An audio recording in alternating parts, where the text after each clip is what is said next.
Hey, what's going on, everybody? Xbox All on channel, host Sega Forever. Happy Sunday. I know it's rare that I do podcasts on this day, but I had some time and I couldn't do it earlier in the week because I got really busy.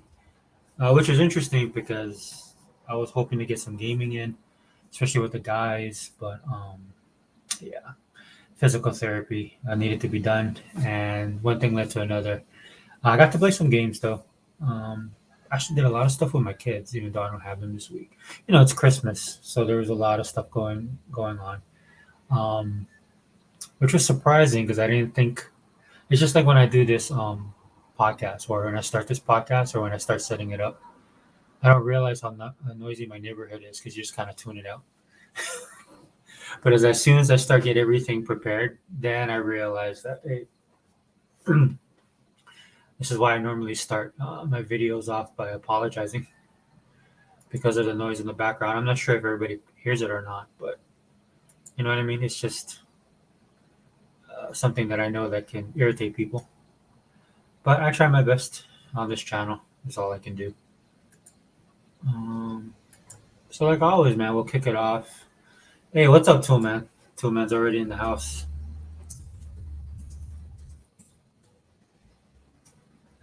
Thanks for stopping by.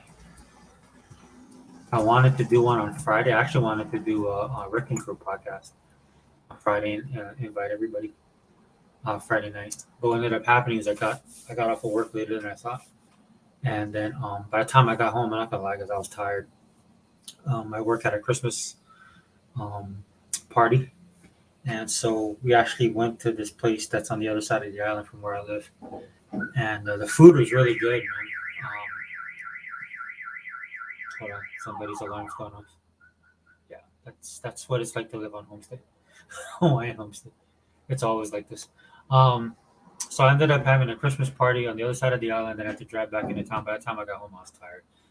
The food is really good though. It's like a Korean fusion type of food, and I actually got this bone broth soup, which is really good. It's probably the softest beef I've ever eaten when they do bone broth soup. So it was really good. Um, Hold on one second, guys. As always, I'm trying to get this stuff squared away, and then give people time to jump in if they want to. Probably gonna send some invites out to some people. We're just gonna cover a couple of short topics. Yeah, you saw the Hawaiian bat signal in the sky. Hold on, let me start. I'm really bad at this, but Two Man's here. What's up, brother? Yeah, man. Thanks for coming in. Appreciate it. And then I like this. I seen the Hawaiian bat signal in the sky. Yeah, dude. Like I said, I wanted to do this on Friday or possibly to yesterday. I was gonna do one, but then I realized that hundred was live, and I remember that hundred does it every Saturday night. The thing about hundreds podcast is because it's on Saturday night. Most of the time, I don't have a chance to listen to it live. I've made it a point. Like his last podcast, I listened to it live. I had some time as my kids were out doing stuff. They're actually they're actually doing stuff with friends, man. So I was driving around listening to them at home while I was cleaning up. And they have a great podcast, man. If you guys don't, I mean, if you're sensitive to like language and stuff like that, but if you guys get a chance, you should listen to Hundreds podcast. It is they know what they're talking about, but they're just entertaining and funny. Some of the stuff they come up with, some of the verbiage we use in the Xbox community actually comes from his podcast, from various people on his podcast. And then Livewire I actually used to listen to. He used to do more videos. I'm not sure if he's, we all get busy, man. Especially as we get older, man. It's harder to do this kind of stuff. Um, like one of the things I wanted to talk about was my actual. I wish I could show it, but I wanted to talk about. I know a lot of us got our report cards from Xbox, and I was a bit surprised by mine, man. I thought I had put in more hours than what I had. I think I had only 877 hours played. And this is for 2023, right? And I could have swore I had way more than that. It felt like it. It felt like I did. And then I seen like guys like T Reaper. I'll send him an invite. In fact, guys like T Reaper, man, he had over like I believe he had over 2,000 hours. And I was like, man, dude. Even Phil Spencer, man. If you guys saw Phil Spencer's stats, he had He had a lot of hours put in. Phil plays games. It's one of the reasons why a lot of Xbox guys have respect for him. Even the guys that don't agree with him, with his methods or the way he does things. I've talked about it on my own channel, on my own videos. I have nothing against him. I just prefer if he was a little bit more hardcore. But he shut me up, man. I'm not gonna lie, dude. I mean, nice guys do finish first sometimes, right? I mean, he used the power of the persuasion. He's a nice dude just in general, and then the power of the pocketbook, of course, doesn't hurt either. But just his methodology and how he went about making Xbox what it is now, he definitely put a stamp on it, guys.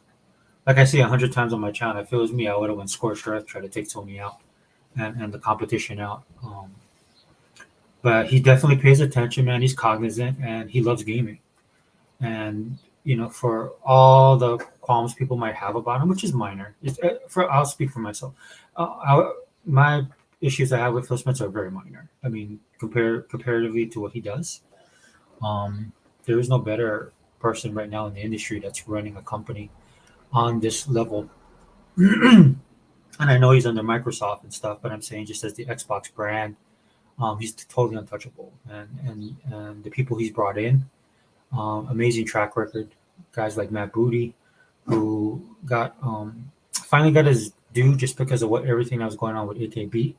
That was amazing, and to see what Matt Booty's doing because he's behind the scenes. And of course, Sarah Bond. Sarah posted something on Twitter today that was absolutely awesome. She posted a picture of the Xbox logo, and then in her comment she put always. And you can tell, man, she's Team Green. She bleeds green, but she's also in the vein of Phil. She's just a nice person. I could see Sarah Bond just winning people over on the fact that of her just her. One of the reasons I like following her is just her overwhelming positivity. A person like myself, man, I'm a little bit more um, pessimistic on things or realistic, some might say, to a fault. But this is why I follow people like Sarah because she's full of optimism and joy, and she's also a gamer and she knows what she's doing, and she loves the industry, and that's always great to have. But let me send this stuff out, guys, real quickly. Oh man, dude, shout out to Fireboss on Twitter. Fireboss sent out he sent out a tweet that's talking about Microsoft buying possibly or Microsoft possibly picking up Paramount. Um, and the way it works, guys, I don't have a problem with this, but the way it works is that a lot of these companies, given what's going on in the economy, right, they're forced to reorganize or they're looking at their bottom line, looking at their bank accounts, investors, all of that stuff, right? And then they're being forced to shift their focus or shift their game plan, um, come up with a better mousetrap in a lot of senses. So money becomes an issue, and anytime that gets mentioned, right, of course, Microsoft will be in the mix. Just for the simple fact of what Microsoft has done over the last couple of years when it comes to gaming. So a lot of these entities occupy. Uh, I'm not saying game, but pop culture universe, right? When you talk about movies, music, and all this kind of stuff, and we all know that Microsoft wants to have a bigger footprint, especially moving to into the future, regarding a lot of the stuff that they, not just what they looking at getting into, but in the way that it'll expand their current business. The stuff with AI is something they're really looking at. And look, like I said, after AKB, for me, even before that, man, when they did Bethesda, Minecraft was a big, uh, probably red flag of what they wanted to do. But once they got a Bethesda, and not just Bethesda, but they bought the entirety of the company, I knew nothing was off the table. And then they proved that again by going after Activision King Blizzard, which we all saw what was that 2 years to do that. And that's how even with that with the FTC and the CMA getting involved, that should have been a warning sign to a lot of people. Well, warning sign to people that hate Microsoft and a rallying cry for those of us who liked Xbox and Microsoft, of what the future was going to bring. So hold on one second, guys. I'm in my messages. Did I send that? Let me see. It's funny, man. When I send T Reaper this stuff, I gotta make sure I'm in the right account. Yeah, this is the right one. See if you'll join. Yeah, T, if you're listening or if you're there, man. Sorry, it's been a crazy. It's been crazy. It's been a crazy week.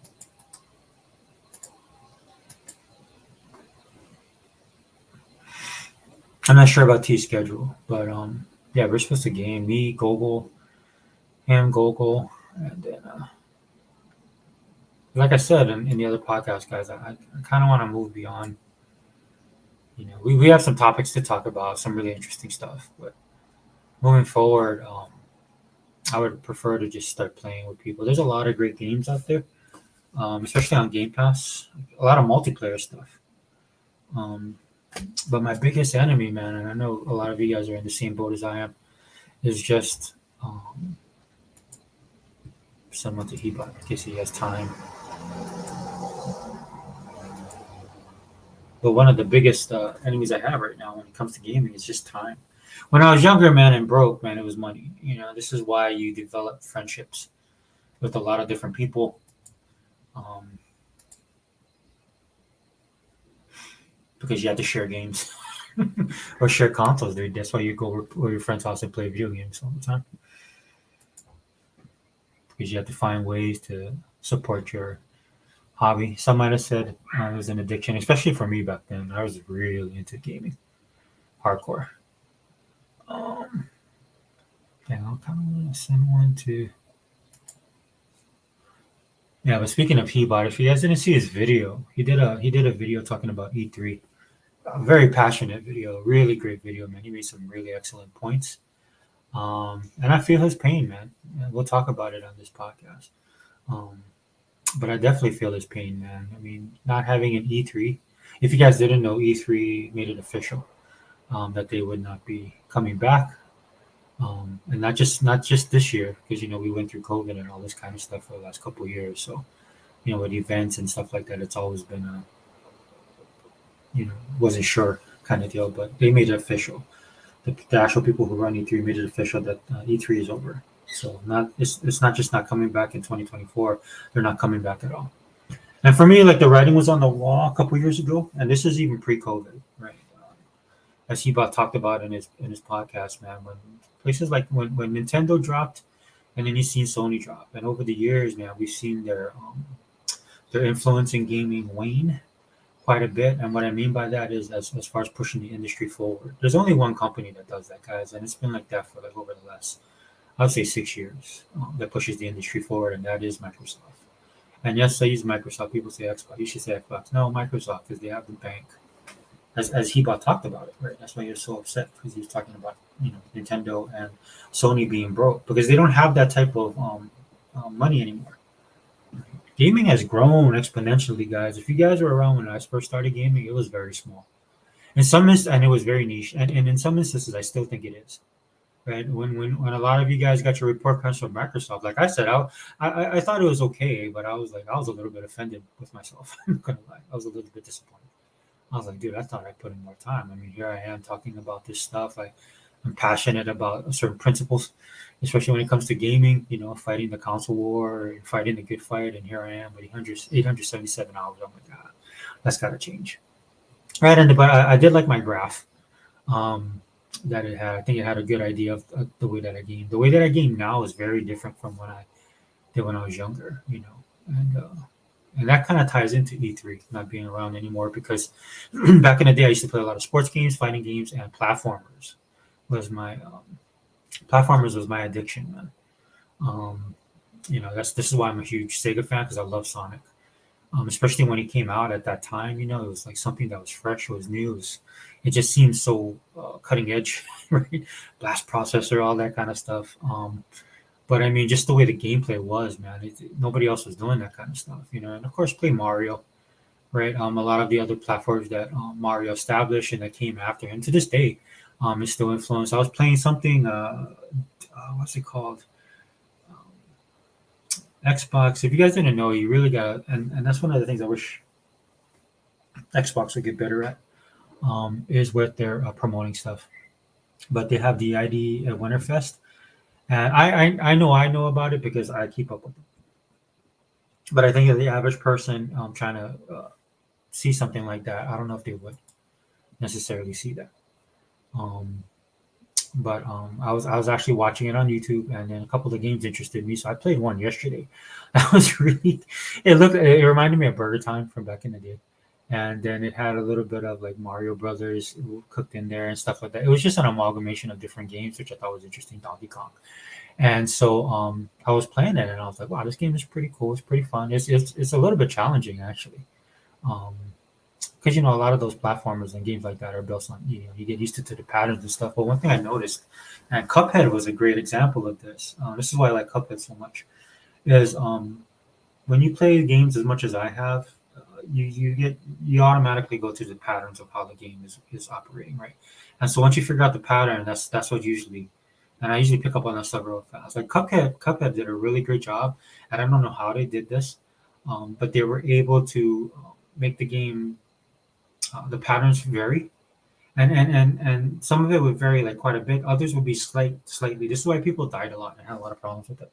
I know I did. I died quite a bit. The only person I know that like dominated the game is Young Kano. Um, he used to be on the podcast, but yeah, that dude got street cred as far as gaming is concerned. But they did a great job of varying the patterns in the game, that's what I found interesting. On top of everything else, man, I love just the environments that they had, the stages that they had, everything about it, the way the game looked. Of course, I love a lot of retro stuff like that. And so it's unfortunate the relationship didn't blossom as a lot of us had hoped. And I don't think Microsoft has any animosity towards the developers of Cuphead. I don't know exactly everything that went behind the scenes, but a lot of us have a really good idea of what happened.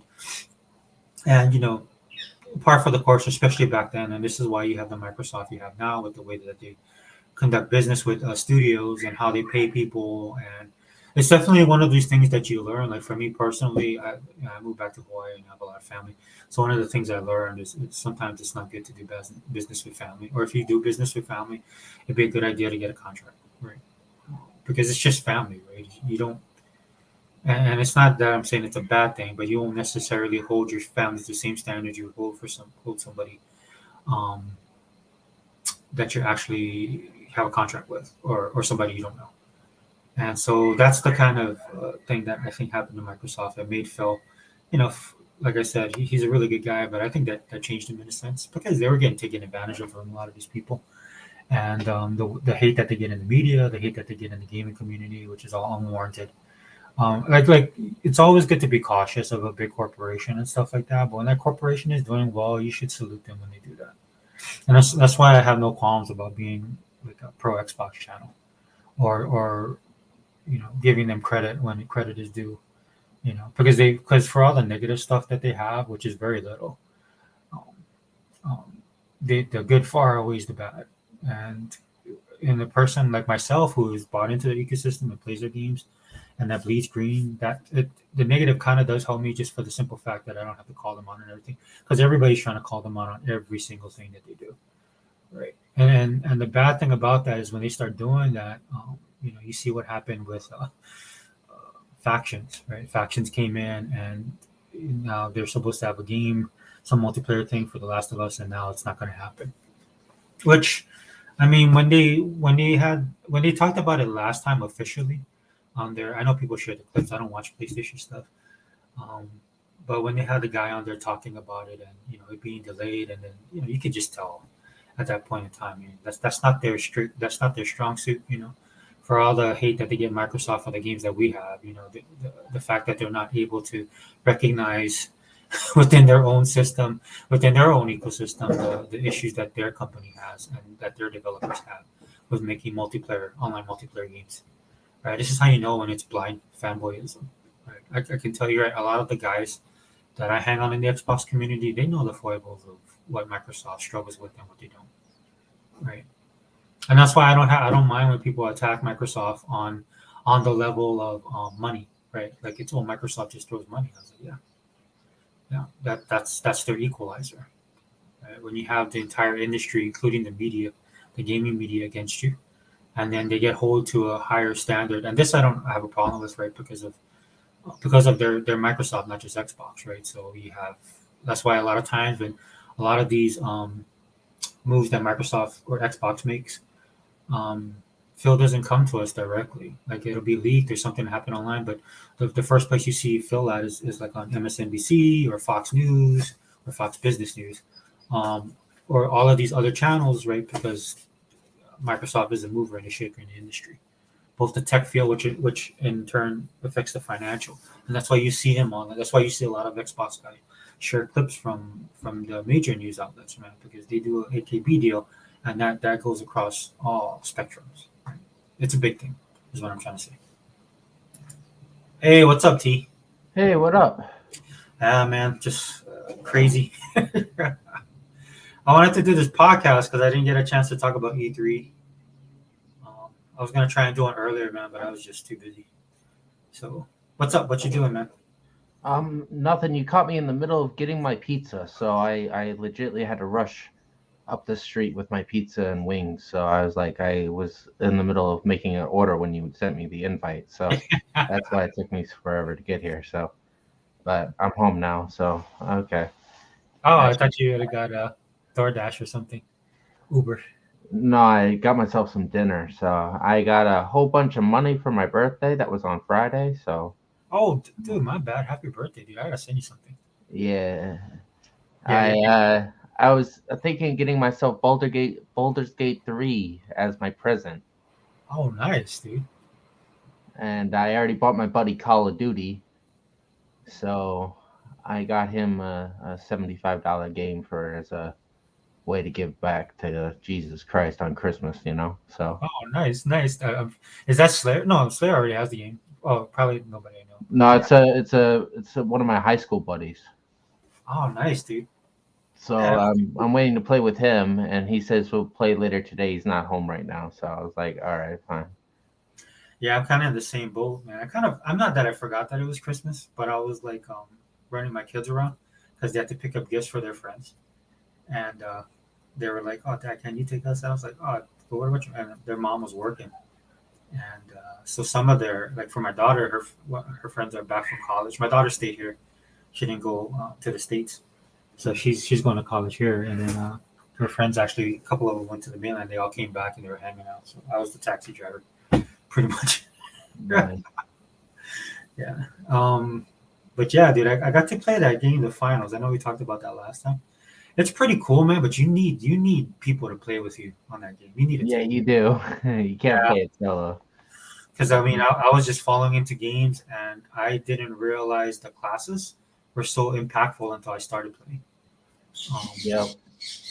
and then we were playing against guys that were running as teams, and you can tell they were running as teams. They knew the maps. They were working well together. Um, and then like the team I ran, I was like the mid guy, and then I was on a team where there's another mid guy, and then another person picked the fast person. So of course, when it came to um, holding down the checkpoints or whatever, the banks. Yeah, we were just getting them. We were just getting destroyed. But I mean, I thought we did pretty good considering we don't know who each other are, and then we held our own. In fact, I would finish second place in some of the matches. But I knew we'd never get the first spot, dude, because we were just getting rolled, man. We died so many times. But I will say, dude, or it is a fun game, dude. It is a Yeah. good switch up from like because I play Dark Tide, COD, right? So if I ever wanted to switch up with something, yeah, that would be great. Kind of like how I play Exo Primal. It's just a fun shooter that you can have a lot of fun with, jump in and out, and yeah, I like games like that. Did you get any further? I'm 62. Man, I hate you. No, good job, dude. Good But job, my time score is what I'm proud of this year. I got 2,021 hours. dude. When you showed me that, dude, I'm not gonna lie, dude. I was like, wow, dude, I gotta step up my game. In fact, what I did I am was, proud of that. I even beat Phil Spencer. I'm kind of very yeah, happy that's with what that. I did. You see my tweet? I responded to you because you Yeah, were I saying saw about that. Phil. I saw I was like, oh wow, I actually did beat Phil Spencer. So I was kind Dude, of you happy. You beat a lot of people. I think a lot of people like myself were surprised that we didn't have more hours in. Like we But think, I got a humongous kudos from my father from France, and he was like, "Yo, you got to be the world's biggest couch potato. That's gonna be the funniest thing ever." well, that's what it takes, man. That's the type of sacrifice you have to. I like you tried though. Tried was also impressive. The Yeah, week thing.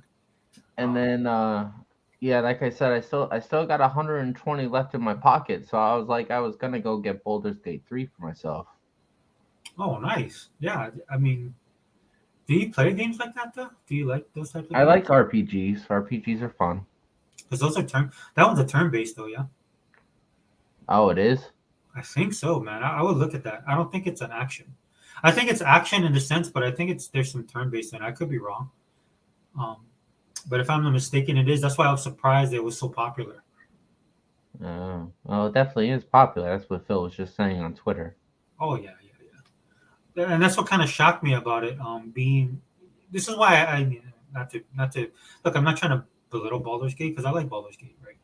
Um, like I said, I could be wrong. I could be wrong with that. Well, I could keep the cash for my other big design this Christmas, and that's kind of what I was gonna do next. So if I don't have to use the money, then I don't have to use the money, and I can just save it, and then I can just hold on to it, and I then technically have 220 with the 100 my dad gave me. Okay, okay. So Yeah, I was like, I can save it up, and that's probably what I'll do with it. But I definitely have to eat because I haven't eaten all day actually. yeah. So, If you want, man, but go grab, go get your grind on, man. And then if I'm still on, just pull back in. You have the link. okay. Yeah. But I definitely wanted to be here just to catch the invites. I wanted to make sure what you were talking about wasn't anything important. Yeah, yeah. Well, what I'll do is like I send the invite to you every time I'll go live. You can just jump in, and then I was just gonna talk about really E3 and then some of the other stuff and just pop culture in general. I wanted to do the hangout on Friday night. I just didn't have the time. I was tired, man. When I came home, I fell asleep like at dude. I think I passed out at like 8 o'clock, man. I was so tired that day. Yeah, I passed out at 9 o'clock on my birthday. Is actually when I passed out. Yeah. What I've been doing is just been playing like little games and stuff like that because I don't want to get involved in like a big thing and then I gotta go grab my like I was dropping them off and picking them up and then I was running around. I got myself the complete set of Spartacus. The TV show. Yeah, What? Oh, that's what like 3 seasons? No, 5 seasons, right? Is it three, it's 4. 4? Okay, okay. Because I remember the guy passed away. That was really sad. Yeah, there's one season with Andy, and Yeah, then there's 3 seasons without. without him. Okay. Yeah, because I remember seeing the news about that. I was like, dude, man, this dude, he just seemed like a pretty down to earth guy, and I liked him. But I got the entire set for $32. Did you buy it on Xbox? Yeah, Yeah, Xbox is having a ton of sales, dude. yeah. So I was like, I was gonna do that, and I was just gonna get myself another 100 card, and get myself whatever. And I was just like, that could be fun. I also got Underworld Evolution. Oh, okay, okay. Oh man, that's the was that the last one? That was yeah. That That's was the second one. that's the second one. Yeah, that series as well. Everybody loved Kate Beckinsale from back in the day too. That was actually pretty good. That series. Yeah. I had Blood Wars, so I had the new one, but I didn't have the older ones, so I had to get the older ones on my own on my own time. Well, they're talking about re-releasing the game. What do you say? Not the game, the movie. They're to do another one. I was reading about it. I hope they do another one after Blood Wars because that was going to be really fun to see. Yeah, with Blood Wars, man, I thought it was a pretty good what do you say that like closing for the series and stuff like that. And then with Blade on the rocks, I mean, they definitely have a window of opportunity because there's a buzz for it, right? So of course, a lot of the people, right, that It'd be good. They can market it off of it, is what I'm saying. Because I don't think Blade's going to happen now. Because Marvel is just in too much. They got too much stuff going on. You get that Percy Jackson series this week too. Yeah, on Disney Plus, right? Yep. Yeah. I think I have to the end of the. I forgot when it's going to end, but I don't really watch Disney Plus anymore, man. I mean, I actually bought it just for the Star Wars and the Marvel, and I was Yeah, liking it. once the Star Wars was gone, there's nothing really to use it for. I mean, I'm happy that they put the Daredevil and Luke Cage and Iron Fist back on there. You know, it Even just shows. back on there. It just shows they should have just done stuff on Netflix. You know, so they just don't have the ability to. And I mean, I'm not saying they don't have the content, and they definitely have the characters, right? I mean, they own Star Wars and Marvel, but just the way that they've, I'm actually going to talk about that in the podcast. I'm going to talk about comics and stuff, and how a lot of our stuff is coming from overseas. Um, like Godzilla minus one is in the theaters. Wanted to go watch it, but for some reason the theaters here are kind of limiting the view. Um, for somebody like me who's busy, man, I just, it's easier to watch a primetime movie because they're in all the theaters and there's so many options and stuff. But for some reason here, that movie is not getting that attention, which I find it surprising since I'm in Hawaii. But time, like I said, time is the thing for me. But yeah, dude, T, yeah, just I'll probably still be on, man. Just go get eat your food, and then I know you're hungry, so just eat your food and just pop back in. You have the link. Oh, okay. Yeah. Unless you want to eat and stay on and eat, I don't care. But I mean, yeah, that's what I was going to do. I was. Oh, okay, yeah, just that's cool. I just have to go to the next room to get the food. Oh yeah, go ahead. I'll just ramble on. I'm just sending out links to people. I feel bad that this is so impromptu. That's how my channel is gonna be from now on. I hate to say it. But then thank you guys for being here. That are here. Thanks T for being here, man. Appreciate it, brother. I don't know if Heba can join. Hopefully he can jump in. Really wanted him to talk a little bit more about his passionate rant on E3. Like I said, I don't blame him, man. E3 is a big part of guys like me, Heba, Sega, man. A lot of you guys are in the chat too, man. I'm pretty sure you're the same. We kind of grew up with E3. We grew up in a time in gaming where media was not as big as it is now. So a lot of the stuff that you heard, you'd have to look for it. You know what I mean? You had to hunt it. And this is why you form bonds with people, and you'd have bonds with people that were similar. It wasn't like there was console warring back when I was coming up, but it was different because of that, right? You were gamers first and foremost. And any news that you got, it's just like football, dude. It's just like, or any type of sports game, man. I grew up, I was for basketball, it was the Lakers. For football, it was the Steelers. And then you had your teams that you did not like. But then you had just the love of the sport. So even if you can have, what my point is, you could have decent conversations with people, is my point, right? Because they were fans as well. They might not have liked your team, or they might not have gotten along, or not agree with your opinion, or thought one thing was better. But at the end of the day, you were just fans of that sport, or a fan of sport, like a fan of games. Comic books was the same way. Huge Marvel fan, man. Hated DC. My friend, of course, naturally, my best friend at the time is a huge DC fan, and we would argue all the time, man. Every single day, we'd argue about who was better, Hulk or Superman, and get into looking back, these ridiculous arguments of who would win in a fight, right? But at the end of the day, when I have at the end of the day, what would happen is like, if he had a comic book and he would read, if I had a comic book, he would read it, and if he had a comic book, I would read it, and we might argue about it. Right, and stuff like that. And the funny thing about it is, like, and this is how somebody's a comic book head, right?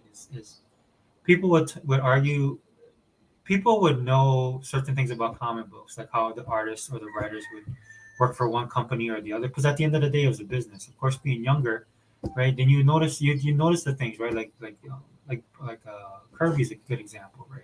A lot of people look at the Eternals and then look at the New Gods and like, wow, they look similar. Well, they are similar because the same dude did it. little stuff like that. Hey, what's up, 100, man? I saw that your podcast, dude. I'm gonna catch up with it later. I just watched Tux today. Caught up with Tux earlier today. He did one on Saturday, and that's another reason why I didn't do one Saturday morning. I was like, oh yeah, Tuck has the Lions day. Tuck had a really good one too. I like his new. He actually was on camera. It was kind of cool how he had it set up. Fellow Steeler fan, so gotta give respect, and of course being an Xbox fan. But yeah, 100. I'll check yours out probably tomorrow, dude. When I go to the gym first thing in the morning, I'll listen to you and the crew. Hey, if you guys, man, go check out 100's podcast, man. I mean, it's entertaining as well as informative. But man, you guys got me. You guys, I can't listen to you guys at work, man, because you guys say some funny stuff. Sometimes I just start laughing. Um, hey, what's up, Prime? Long time no talk, man. I remember taking off work to watch E3 on G4. Yeah, dude, those are the days, man. I heard Other Zinc on a podcast, Unlimited's podcast. He was talking about that. I think a lot of us did that, dude. You take the week, or was it second man? It was one of them was saying that, and then yeah, you just work your schedule around that week, and just so you can catch all the news and watch all the shows, see all the premieres. And yeah, dude, I mean, it's not like that anymore. It hasn't been like that in years, man. If we're being honest, this is why I don't know, Prime, if you heard Hebots. You saw his video, man. It talks about that, dude. But I mean, for I would say at least a 5, 6 years, even before the pandemic stuff kicked off, man, you could tell that it was struggling, man. You know, you have one big player in Xbox or Microsoft, and with Xbox that shows up for this thing with actual content, even though they get a lot of hate, right? A lot of the stuff that they do, people hate it on, you know. And this is the funny thing. This is what I wanted to talk about with the E3. At least my perspective is it's karma. It's 100% karma. Right? These guys focused on Xbox so much, they took their eyeballs off of their own companies and their own developers and stuff like that. And then you get something like The Last of Us multiplayer factions getting canceled. That's why stuff like that happens. Because you're too reasonable. But dude, when I was growing up, my grandma said, "Don't worry about other people, worry about yourself."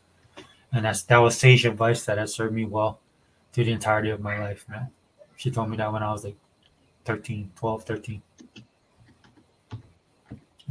And back then when we was growing up, man, you get whooping, so you listen to your your parents or your grandparents. And so that's something that this world needs right now, because these dudes always too busy looking at what Xbox is doing. The majority of their videos, even though they're pro PlayStation channels, are all about Xbox. Some of the biggest YouTubers on the gaming, these influencers, quote unquote, right? A lot of their stuff is based on Xbox They just talk about Xbox all the time. That's how you know Xbox is winning, man, because they're the focus when it comes to gaming. Whenever Xbox makes a move, whether it's negative or positive, or the coverage they get is negative or positive, it's always them. And so that's a pretty big problem in the industry. And this is why E3, when the announcement was made for E3, the writing was on the wall. Because E3 hasn't been E3 for a long time. And in this current environment, it can't be. Just because of all the hate. Um, yeah. Oh, yeah. NWO Prime, man. Thanks, brother. Thanks for being here. Appreciate it, man. Miss you, man. Dude, let me know, man. I'll shoot you an invite if you ever want to be on, dude. You're always welcome here. Yep. 100 said, what's up? Yo, what's up, Fireboss? Yeah, I seen your Fireboss was talking about. He sparked a little bit of controversy on Twitter. Fireboss was talking about Microsoft buying Paramount.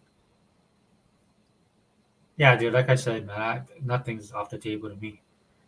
When I hear them talk about, like, when rumors swirl about Steam and Netflix and all this kind of stuff. And granted, right, you need two to tango. So it's not. I'm not saying that the other people want to sell. I'm just saying that Microsoft just has the money and all the stuff that they've been doing. And then when you have the head man Satya talking about, yeah, we want to compete and we're not done yet. Yeah, don't be surprised. This is my point. I am not surprised by anything that Microsoft does anymore. Like if they say this next week that, oh, we're in talks with Steam, and I mean they don't have to own any company outright. You see that right now happening, which is why we're buried under so many games and so much content. It's because Microsoft is talking to these people, and you're beginning to see it. Like I said, Sarah Bond put a great tweet out earlier today with the Xbox logo, and then it says on there always. That was the only thing she in her comment. It said always. So they're serious, man. They've been serious for a while, you know. But when you're getting, and I understand, look, the Xbox community, man, when you're getting hammered all the time, right? For a person like me, dude, I thrive on that. I'm not gonna lie. When people hate on me or people tell me stuff, like I double down, triple down, quadruple down. That's just the way I am, especially if I'm something I'm passionate about. Like with the whole E3 thing, man, it is disappointing to me because it didn't have to be this way. You know what Heba was saying about Nintendo and Sony is absolutely true. Right? They just can't, you know, gaming's changed. It's been changing for decades, and we find ourselves where we are now. That's industry in general, right? Pretty sure if others Zinc was here, he'd say the same thing because it's nothing's. If you either you got to be fluid, man, and a lot of stuff. There's very few things that you could sit on and just be the same way over and over again. Government, right?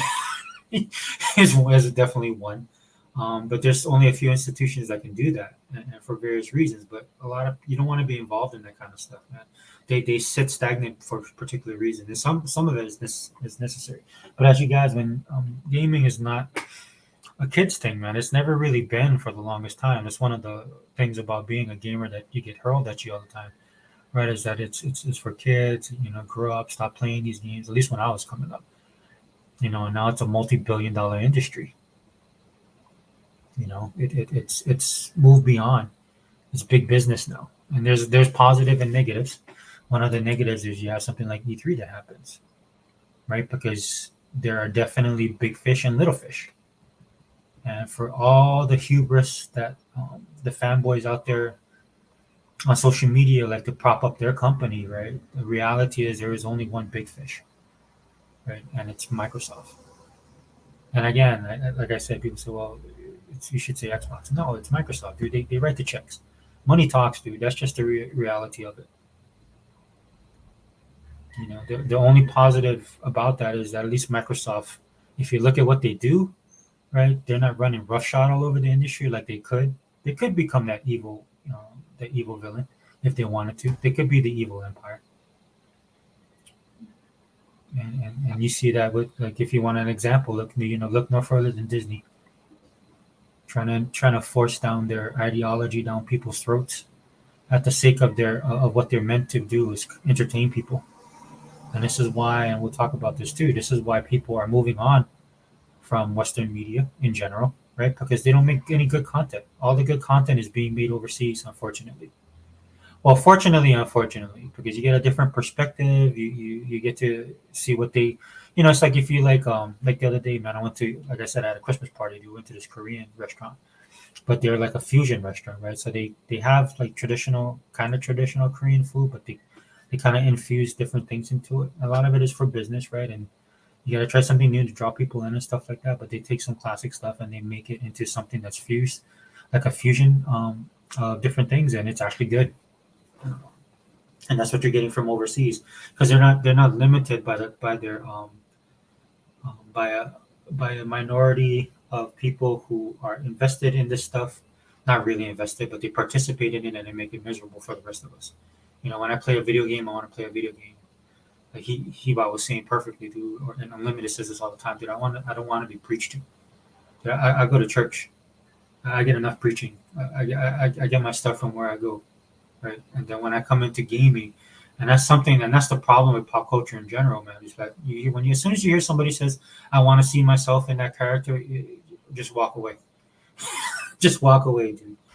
Because what they want is that is just a selfish attitude that a lot of people have, and they want to see themselves, and that's totally antithetical to what this stuff is, man. It's fantasy.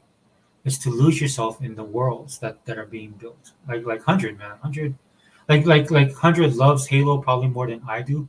But the one thing I respect about that show is they brought a sense of what the Halo universe is into the show, and it's a lot of respect for them. Hey, what's up, brother? Welcome. Hey, what's going on? Hey, man. Take everything out. What's up? What's up, T? Oh, T's on mute. He's eating. Oh, what's going on, brother? What's going on? Man, I absolutely love your video. I just say I watched it on replay numerous times. Oh, For you talking about the one about what I did last? What was it I did? Was that the thing about the E3 dying? yeah, E3. Yep. Yeah, Yeah, dude, I kept on just listening to it, man. If I have to drive the kids around, because I'm not supposed to have. I don't have my kids this week, right? They're with the mom, but she was busy working, and they have to like buy stuff for their friends. Friends came to the town, so Hey, but you know. Hey T, what's going on, T? How are you? hey, it was my birthday on Friday, bro. Oh, was it? I Yeah. didn't know. Happy birthday, brother. Yeah, thank you. I had no clue. I had no clue. Yeah, I'm 34 now. Nice. 34. Nice. I remember. Say that proudly. Yeah, and my time limit beat everybody on Microsoft's record, including Ah. including Dustin and Phil. That's awesome. That's the one thing. I think. What? How much did Dustin have? Dustin had like 127 hours on Forza.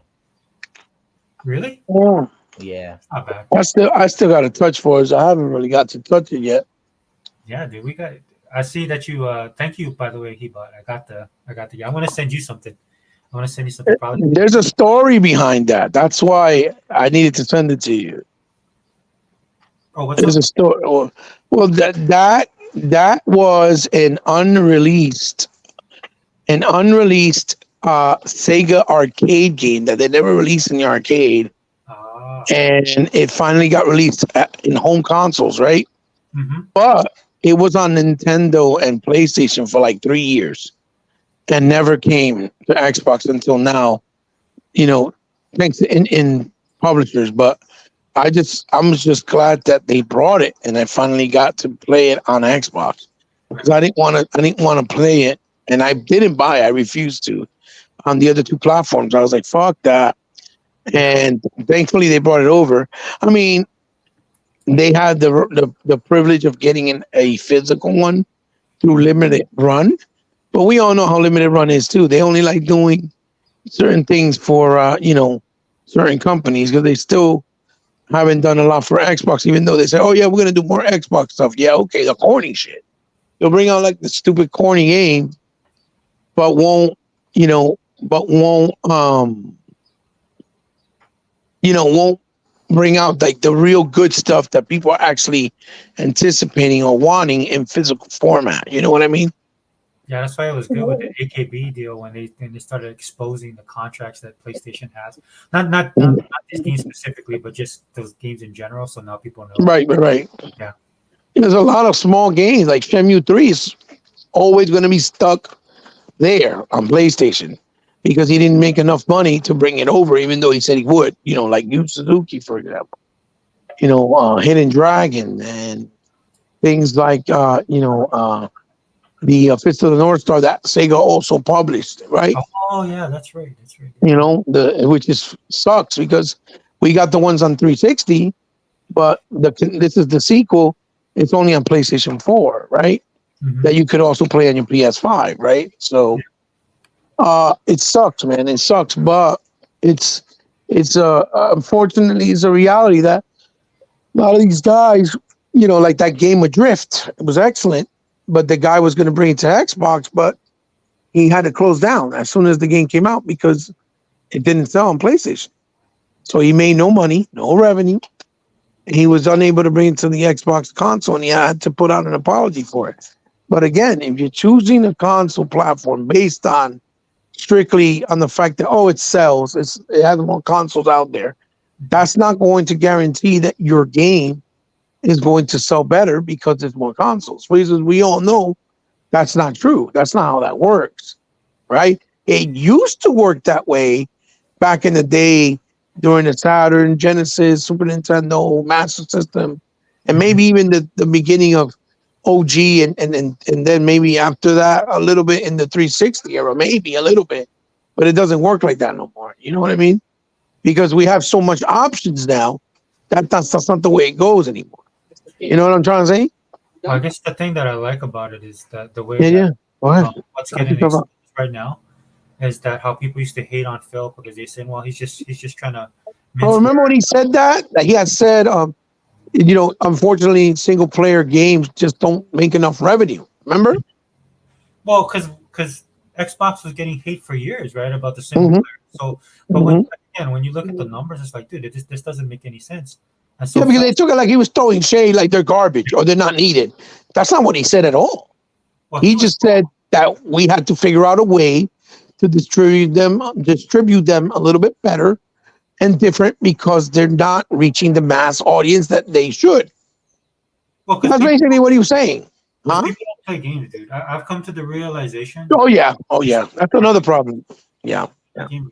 So that's why I loved your video because that's what it basically that's what it is, dude. It's just like E3's to me E3's gone too because people are not really gamers. Like not like how we grew up, right? When we had to hunt for this stuff, dude. We followed Hmm. people who are gaming journalists that only did the journalism just because they were gamers. And that was their quick access and to get to know what everything was going on. And then Right. what they would do is they would share it with the rest of the community. It's basically you had an inside man, like a sixth man, that would go in there, get all the information, get it out to the community, and the community would take that and run with it. Right. Because that's Well, I'll how give a perfect example. I'll give a perfect example in a little story that I'll share with you guys. Right. For example, right Mhm. when Outrun came out, right, for the Sega Genesis, right, it was a game that you could not find anywhere, nowhere, and I mean absolutely nowhere. The way I got it was because they had a copy of it, and it was only one copy Mhm. in Blockbuster Video, right? So I rented the game out, and I kept it for a while, and then you had the option that you could buy it to own it, right? Mhm. So that's what I did. I bought it to own it, and when you buy it, they give you the box and everything, and I paid the price that they were charging. Yeah. And I did that because I wanted to own it. Same thing with Double Dragon or the Sega Genesis. It was a limited run, limited quantity. You couldn't get a hold of it, right? Mhm. So I went out, rented it from Blockbuster, right? And then end up buying it because no one else have it. Now you have ease of access to everything with streaming services, with being able to buy it right on the storefront digitally. You know what I'm trying to say? Oh yeah. So um Excuse. there's no real, how you call that, urgency, right? Oh, I see. There's no real urgency for people to go out and buy these games right away. You see what I'm trying to say? Yeah. And that's what Phil was trying to explain. You know what I mean? If you're going to just base your entire business model on only physical, I mean, not just physical, but also only, single player games, then your market by default is going to be very small and it's going to lapse, right? And that's what he was trying to say the entire time. These people took that shit like, oh my God, how fucking dare him? He's trying to say that physical single player games suck. And that we don't need them. He never said that, dumbass. That's not what he said in any way, shape, or form. And that's the shit that gets me irate because people actually listen to that dumb shit that other people say and buy into the shit, and then they spread that shit like wildfire. Like, yeah, remember when Phil, like when they were talking about, he always bring up, oh, Phil lied. The other day, fucking Xbox One trying to get at me because he thinks I don't know that he's a part-time Xbox dude, right? He trying to get at me, and so I got on his ass and he didn't say nothing. He just let me, I don't know if he blocked me or what, but I know he stopped talking when I put him in his place because he was talking about how Phil lied to us about VR and Gran Turismo was better because it had stuff like VR options. I'm like, dude, Phil is smart enough to know that VR is dead and that it doesn't make no profit. That's the real truth. And what he said was that if he's able to bring it, there isn't the pipeline as long as it's profitable. Those were Phil's exact real words. As long as it's profitable, we will bring it to the Xbox gamers, the option. But clearly, that hasn't been the case, right? You understand? Yeah, well, I mean, they see the numbers, and that's the thing, right? And they have I'm not saying they have marching orders, but Mhm. again, I said this like a couple podcasts ago. Is that now that Microsoft, it's kind of like Microsoft is involved now, right? A lot of times people complain like, "Oh, Microsoft, if they don't support the Xbox community, not Xbox community, but the Xbox brand, well, no, Microsoft is supporting the brand." And when that happened, right, Microsoft Xbox basically became like all the other things that Microsoft owns. They want to see the numbers. They want to see that you're doing They well. want to see growth. Yeah. They want See to see growth. engagement. Yeah.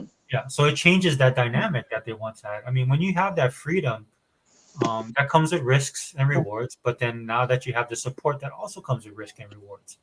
And I'm Mhm. telling you, man, they looked at that stuff and the new VR PlayStation had or whatever. When you look at how many people actually bought that thing, dude, that's a no go. And then if Microsoft does that, they don't get coverage like PlayStation does. Like there's no negative press on it at all when it Right. comes Right. to Like PlayStation fails yeah. by doing that, and they're like, okay, at least they gave it to us. We should be happy that they gave it to us. If Microsoft failed, oh, you see, they can't make. You saw Connect. You Yeah. saw how everybody tried to use Connect as a point of argument. Until this day, they still do it. And I'm like, yo, you do realize that the Connect was still the most successful peripheral of all time? Yeah, but that's what they would do. They would start pulling out all those old skeletons out of the closet. Mhm. And try to use it like in a negative light, Yeah. right? Yeah, which really isn't a skeleton because it was actually profitable. Oh Um, yeah, that's what I said. yeah, It's the most profitable peripheral of all time. So whether we like it or not, or they like it or not, guess what? They still have to eat that dick because it still was profitable. At the bottom line, you know what I mean? oh yeah. So that's the problem, and that's what they don't like. They don't like because somebody like myself or you or E-Rock or 100 will point it out, right? Or Mhm. even legal, and that's what they get fucking pissed. They don't like that shit. Like, oh well, you don't know you don't know game talk, the lingo, right? Then don't talk. Just stay quiet. That's one of the most irritating things for me over the last several years actually. Was just the whole AAA title thing, dude. And I'm like, dude, Oh Jesus, who you telling? I'm like looking at that. I'm like, dude, if you have a number one hit movie, the sequel's already in the works. They're inking that bad boy, Oh yeah, oh yeah, oh yeah, oh right? yeah. And I don't see that with gaming, dude, because I know that people are like, well, it takes more time and stuff like that. No, dude, if you have 150 million database and you had even 20 million people buy the game, that's huge. Right. It's absolutely, absolutely. But that's not what's happening. But didn't you just see? You notice how nobody's talked about it, and I don't know if you guys noticed, but you notice how nobody talked about it. How Mario Wonders still underperformed based on other games. It sold like 4 million copies Hmm. thus far, when that should have been a 20, 30 million selling hit for them, especially that they swear from the gospel of Christ. You know what I'm saying? That Mario games always sell astronomically well. Hmm. You get what I'm trying to say? You notice how nobody's talked about it? I know I did. I was like, wait, why is nobody talking about the fact that Mario Wonders only sold 4 mil? With 120 something million units, supposedly, quote unquote, right? Hmm.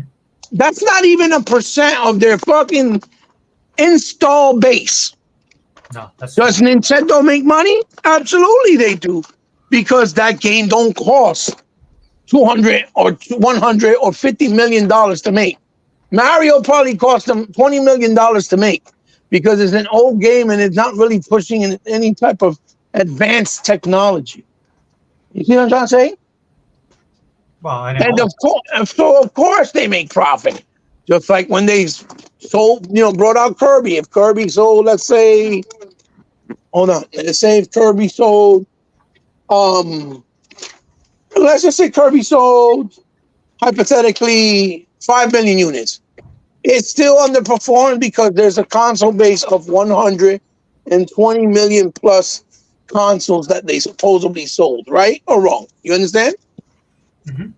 So again, if it doesn't even hit the 1 million I mean, the 1% mark of your install base, that is not only cementing what Phil Spencer says, is outright proving 1000% what he said was 100% accurate. You know what I mean? Oh yeah, I agree. It's 100% accurate what he said,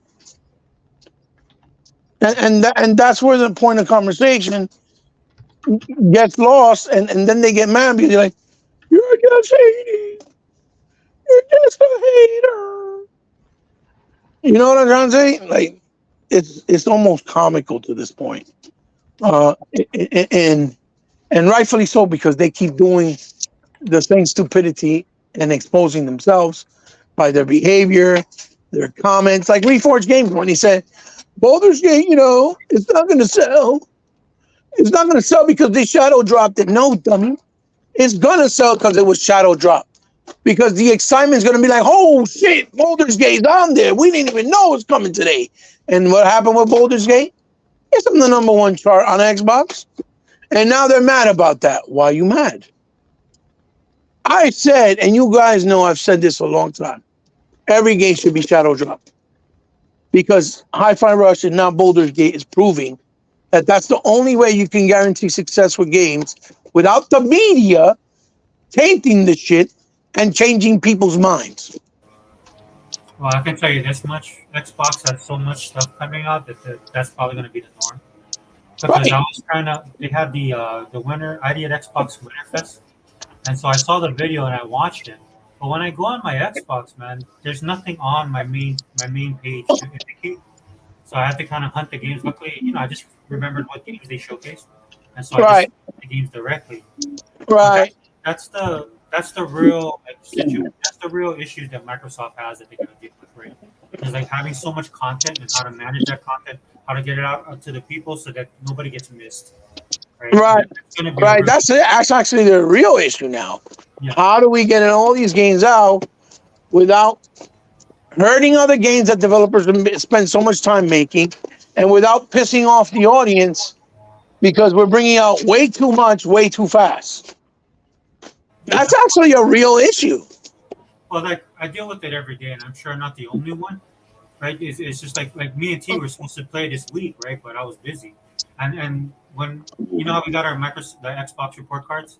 I Yes. actually thought I had put on. I thought I saw it honestly because I saw other people's first, and I was looking at myself like, oh, easily, man, 1,700 hours. I got to be up with there too. I only had 877 hours, and so I was like, wow, dude, am I that busy? So now, I mean, I don't normally look at it, but I'm looking at it now because and it's a real issue, right? Because it's like there's so many games and we have so much stuff to do. Like this is something that I'm pretty sure Microsoft is looking at, especially. Right, because you could be like the biggest Bleed Green, be the biggest fan, but if you're not engaging, that's what I was saying earlier. That's why Phil Spencer switched the I verbiage get a bunch of shit. and verbiage, and he switched the verbiage because what's going on at the end of the day, he realized that it's about engagement, and that's why he started using these terms, not to throw shade, not to distract, not because he didn't want to talk about console sale numbers. Honestly, it's not the business that's not their business matrix now. Because moving forward, they got to look at real data. Right. And real data is the only way they're going to prove their point. Because that's another thing people don't seem to understand. You can't say, oh, that's not true with actual factual data. See what I'm saying? Look at Gogo. Even he said it's fast. It's facts. He is right. People have so many choices now to play games from all facets. Gogo, I'll tell you this much, right? Because I want to play Call of Duty, right? I'm playing Warhammer. Mm-hmm. The T got me into the finals, and I still haven't got back on Halo. That's 4 games right there that are all multiplayer games, right there, right? And then I fell off of Exo Primal, which I want to play as well. I like that game from Capcom. It's actually I was Exo surprised. Prime was actually pretty cool. Yeah, I saw my son playing. I was like, yo, this game's funny. It's pretty dope. It's a multiplayer, and this is the thing about multiplayers that people don't understand, and especially the ponies, man. That's why I can't stand these guys. When they look at it, they just look at it as multiplayer. when guys like us who play multiplayer online play it, we understand the little intricacies and the differences between each one of Yeah, them. but at the same time, the difference with us is we also appreciate and respect what a single player games brings. You see what I'm saying? Well, we're a good testing ground for multiplayer because you can't bring any BS to us, man. Like we'll play the Right, game. right, right. And we understand, like, okay, look. So we understand that they want your time. They also want your money. That's why a lot of these companies are going.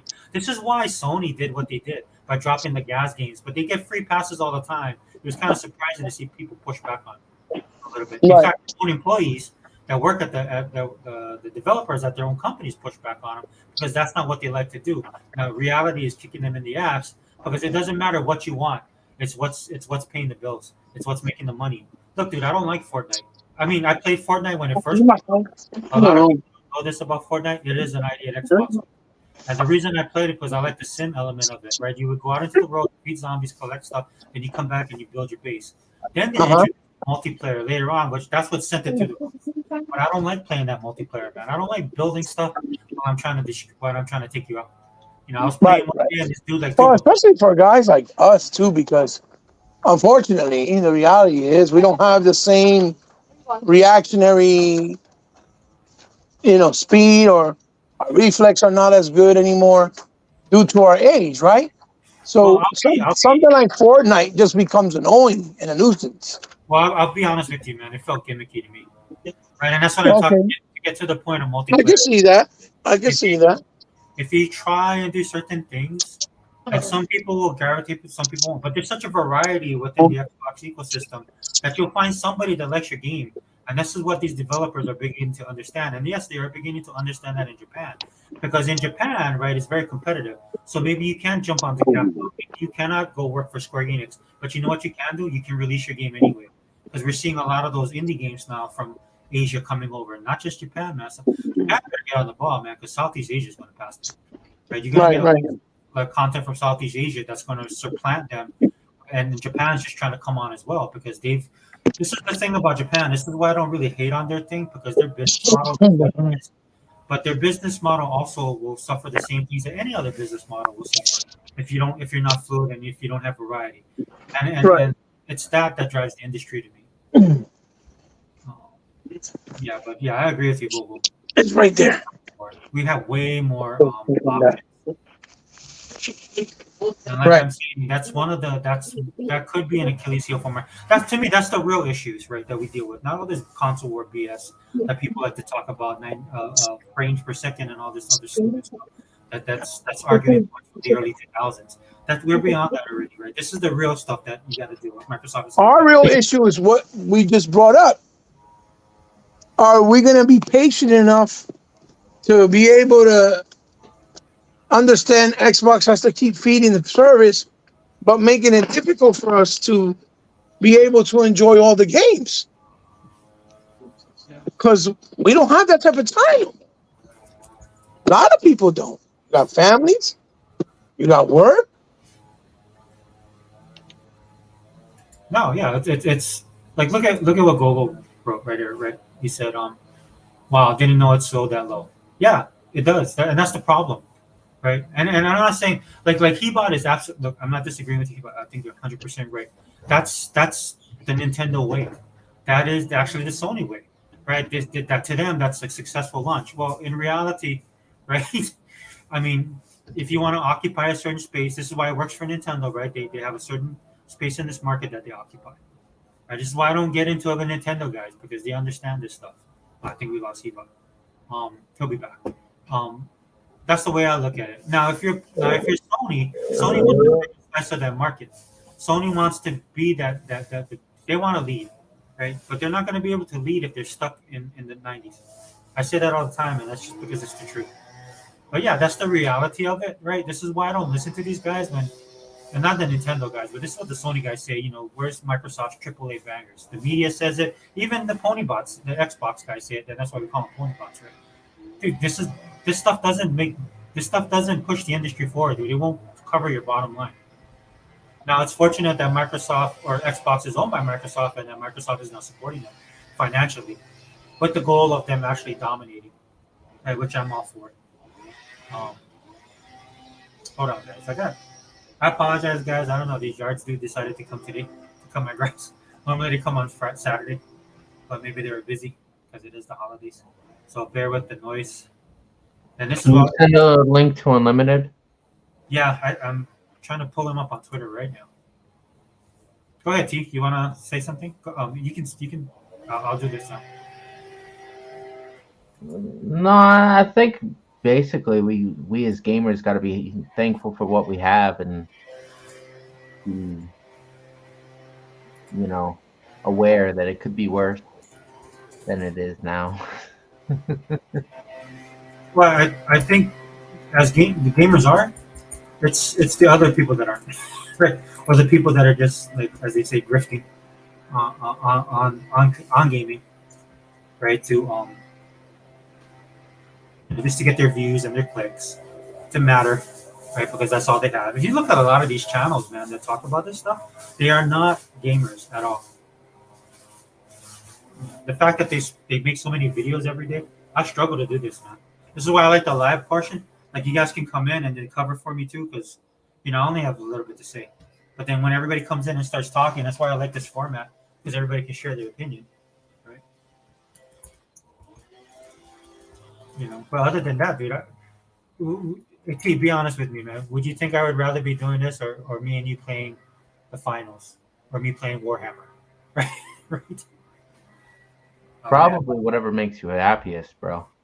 Yeah, dude. I finally got my Sonic games in, and I spent all of last week. You know what I spent all of last week doing, T? I spent all of last week downloading stuff and updating stuff. I'll turn on my Xbox, and then I have to upload or download something, which worked out fine because I was running all over the place. So that's I'm not complaining. But I'm just saying, that's the reality of the content we have on Xbox. There's so much that every time I go to turn on the game, right, there's like, oh, there's an update. I'm like, okay, well, because I don't like to do the automatic stuff, because if I did the automatic stuff, dude, my internet comes to a grinding halt, because I have hundreds of games digitally. Hey, Hebot, are you there? Oh, he's muted. Oh, Unlimited's here. Hold on. What's up, Unlimited? Hey, what's up? Hey, man, great podcast, man. The other day, loved it. Oh, thank you. I was waiting for it. I was like, man, I thought this dude. When did you have it? Thursday, right? Yeah, Thursday. Yeah, I thought you said Wednesday, so I was looking for it on Wednesday. I was like, this man lied to me, man. I'm driving. No, I always said Thursday, December 14th. That was just me. I was like, I got nothing to listen to. Then I just put on Christmas music, and I was like, thanks, Unlimited. Listen to Mariah Carey for the upkeep million time. Well, I came through eventually, anyways. Yeah, no, it was good. And E-Rock was there. It was good to hear him. Yeah, dude, he just needs to bring his channel back, man. Yeah, no, I don't know why he's dragging his feet on that. I know, dude. He's so passionate when he's talking about it. I don't even care if he talks bad about Marvel. In fact, that's the favorite part of the podcast. Preach, E-Rock, man. I get called a Benedict Arnold when I talk about Marvel. Oh man, no. I'm really a Marvel fan. I'm like, dude, don't even get me started. So what are we talking about today? Just having a hangout, dude. We were talking about E3 because I loved Ebot's rant about it. Yeah. He went off, man. I love them passionate rants too. Yeah, his verbiage is quite colorful as well. So I know it. You brought some of that to your podcast. I know. Yo, but funny thing is, man, this is one annoying thing about YouTube. They messaged me about the language in the podcast. I was responding, man, go fuck yourself, but I ain't responding. I'm like, yeah, we ain't changing nothing. Well, you know what it is too, right? Somebody probably told on you, like they did with you. Oh yeah. They probably reported me. Yeah, that's probably a good point. I did not even that even crossed my mind. I'm thinking YouTube were just being a pain in the ass. But no. Yeah, I could 100% see one of them damn ponies out there reporting me. Yeah. You're lucky they didn't. I wish they'd send me something. I say, hey, shouldn't there be some people in China you should be spying on right now? Yeah, that's what I was saying. Because Google won't say. So isn't there people in China? Isn't there concentration camps? You're supposed to be watching people, make sure they're working. Right? Yeah, man. Get out of here, dude. Yeah. What you gonna do? Cancel my channel? Oh, big whoop! I just go play video games. Yeah, exactly. Now, if Sarah Bond sent me a message, I'll be like, yes, Sarah. Please don't take away my access. Yeah, man. I'd be like Princess Leia. You're my only hope. Yo, hey, since we're just shooting the breeze, it seems like. Yeah, go ahead. Let me talk about this, man. Yeah. All the excuses for that bum ass Neil Druckmann and Naughty Dog right now make me sick. I seriously, all the so-called YouTubers and gamers and podcasters and what's the influencers who swear by PlayStation that they care about the gamers, they care about you, they care about us, are putting their tails between their leg and making every excuse in the book for Naughty Dog right now. This is good because they can focus on single player games. Kiss, no, you know, I'm not trying to bring that on Sega Forever's podcast. Go ahead, dude. I don't care. Go. Yeah, no, listen, man, kiss my ass on that. All right, because I am so sick and tired of this happens every single time Sony fuck ups. Y'all come out here and make just all these excuses from. No. And listen. The days of letting them change the narrative are done. All right, y'all said that games didn't count if they weren't first party, so I don't count the third party bullshit coming next year for y'all. Y'all hyped up. Y'all were saying shit like the Last of Us faction is going to release before Starfield. The Last of Us faction is going to show 343 how to do multiplayer. These were their words, not ours, right? And now that the game is canceled, you fucking losers are doing what you always do, and instead of calling out Sony, you somehow kiss their ass even harder for this. Even so-called Xbox guys like Destin Legary and Ryan McCaffrey, the same punk asses, Sega Forever and T Reaper. Oh, this isn't too bad because they could just focus on single player. Their single player games suck. That's the kicker. The Last of Us and Last of Us 2 fucking suck. Don't tell me about but the animations. No, is it fun? Because Neil Druckmann literally said we don't use fun over around here, and he was right because their games are nothing but boring gas depressing simulators where all you do is have an NPC follow you that you got to take care of like you're a fucking parent, you know. So if what they have down the line is a single player game, I ain't looking for it because I hate these long ass. Listen, what all that's gonna happen is that's gonna have pretty graphics, long cutscenes, and the game media is gonna fucking jerk off to it like they do to every Sony game, and it's not gonna sell, it's not gonna make money, and it's gonna be another financial failure where only 10% of the PlayStation base buys it at most. And then we're going to do the same song and dance again when Xbox breaks another record. And here's the thing. Don't ever tell me that they're the best developers in the world, because the best developer in the world should be multifaceted. They should be able to make any type of game. They should be able to put out a multiplayer game, a campaign, co-op campaign, and everything. The stuff that the Coalition and 343 does that y'all hate their guts for, that y'all said, man, Gears isn't the same. Halo isn't the same since Halo 3. Nah, those both franchises are better than ever thanks to the work they put in. They're the only ones who are giving us campaign, some form of co-op campaign or multiplayer, different game modes like Horde and the one that just released on Halo recently. Right? Yeah, thank you. Right, and yet when it comes to Naughty Dog, the greatest developer in the world, we got to make every excuse for them because they can't make a multiplayer game. I mean, Sony paid $3 billion for Bungie. They took a look at that game for 5 minutes and said, nah, you can't put this shit out there. And since then, that game has been dead, and now we know it's officially dead. And so my thing is this, guys. No more. Like, your boy Unlimited is done hearing the excuses. I'm done seeing the goalposts change when it comes to Sony. Oh, Sony gets away.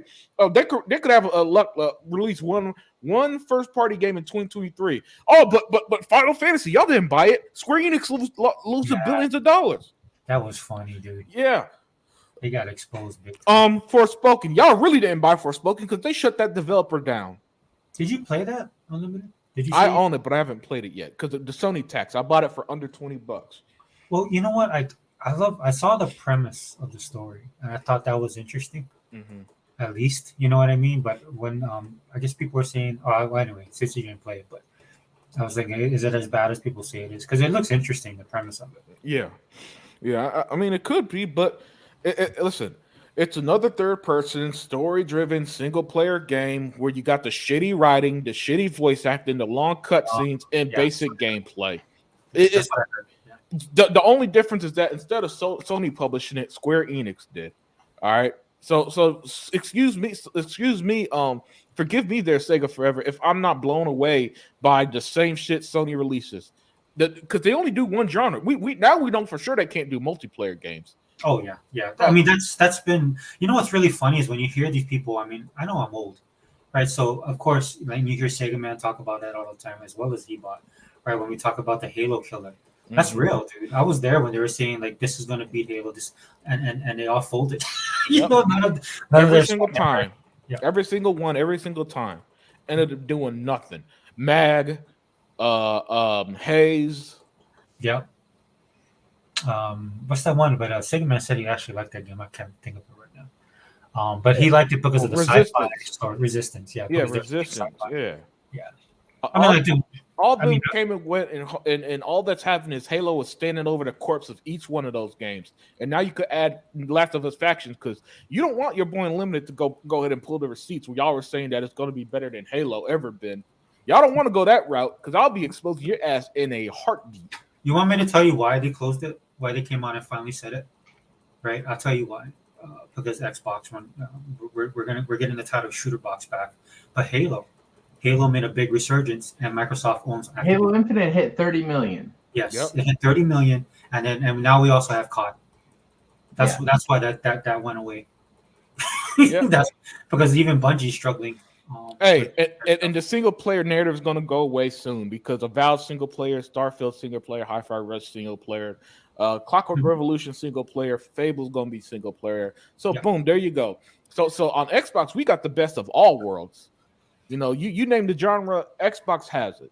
On Sony, they give you the mediocrity of just one, and that's third-person story-driven games and nothing else. And sorry, it's pretty clear that it's not a recipe for success, or else the dominant Sony for 5 generations in a row, I always hear, would have been the ones buying Bethesda, Activision, and instead they got to lease games. Because that's all they're doing at this point, in leasing games, because they can't afford nothing. Yeah, they won't be able to do that soon because they can go broke. Yep. I mean, I'll be perfectly honest with you. I mean, at least look, if you're a pony, on the bright side, at least they come on and said it, but they really had no choice because Microsoft is not giving them any options, man. At least you got this is the writing on the wall we always talk about, right? You guys are in trouble, and you guys need to stop talking about Xbox. Get Xbox out of your mouth.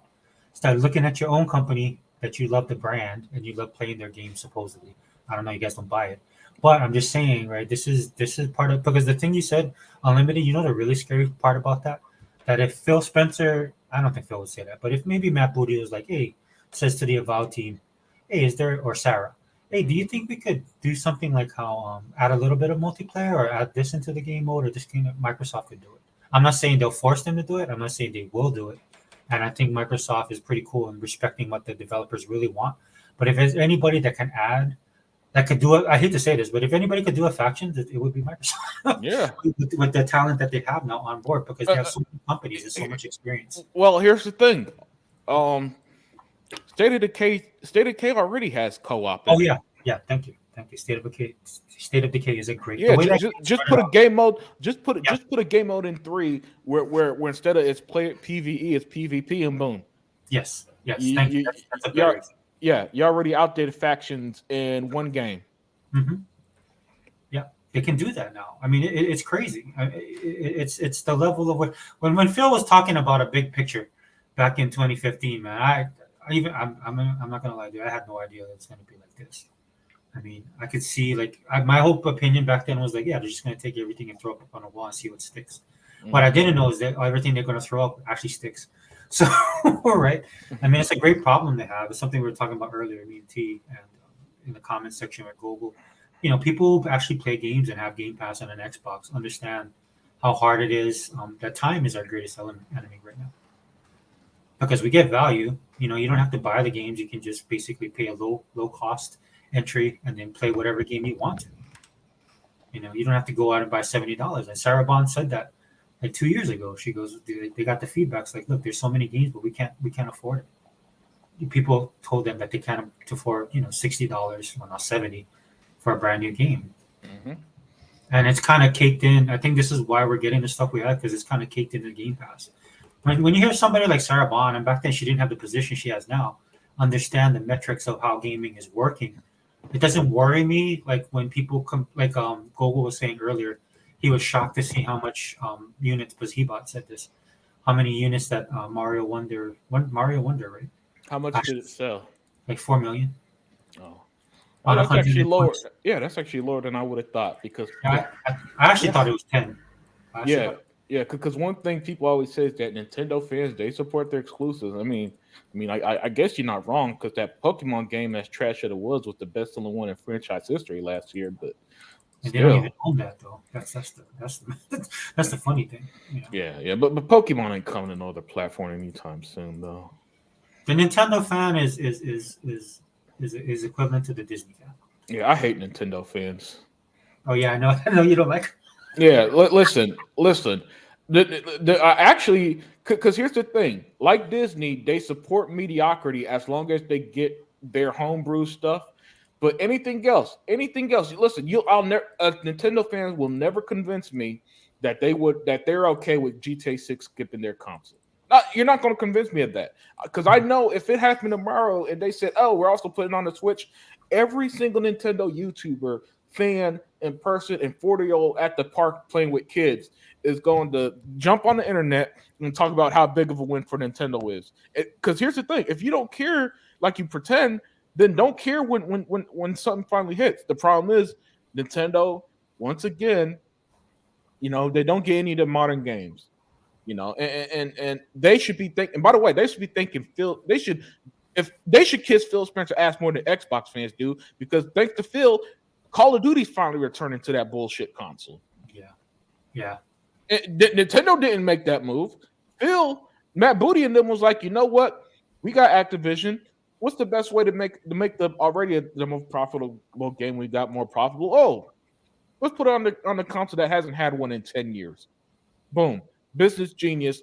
And somehow they don't get the praise. Like Nintendo fans, they every podcast should start with, hey, let's do our weekly Thank Phil Spencer segment. Because you don't play shit without him, apparently, because Nintendo was not fighting for them games. Dude, I go farther and say the industry itself, man, because Phil's the only. I mean, Xbox is the only one that's pushing this industry forward, man. If you relied on Nintendo, if you relied on Nintendo and Sony, this industry would have died decades ago. Yeah, being 100% honest, because I remember the dearth of people that died, because that's how I would consume games, man. It's not just about playing the game. I would like to know the creator of the game. I would like to know the companies, the publishers. That's how we did it back in the day. So there was this time, man, where everybody just got wiped out, and it was the time when Sega went away. That was a big indicator. That was a big change in the industry, right? I mean, the arcade to a lot of people remember the arcade to console transition and all that kind of stuff. But one thing people gloss over is how many developers we lost back then. But I saw it in real time, man. Because the way I play games is like, the reason I like Game Pass and I did Xbox is because it allows me to discover, that game in the bargain bin that we used to go to. Mm-hmm. Right. Out of the 100 of games that you could pick, you maybe get 5 that were super great and that you loved. So that experience died, and then now you can find that experience on Xbox, right, with Game Pass. Like I just paid some demo.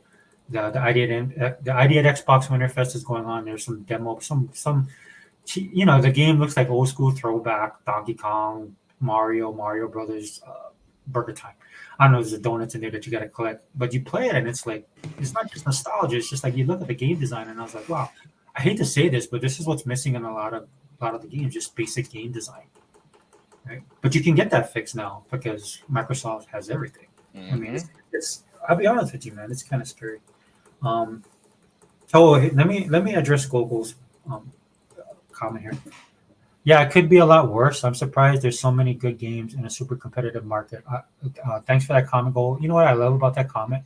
Because this is something I believe, because a lot of people are saying like, well, Microsoft is a monopoly.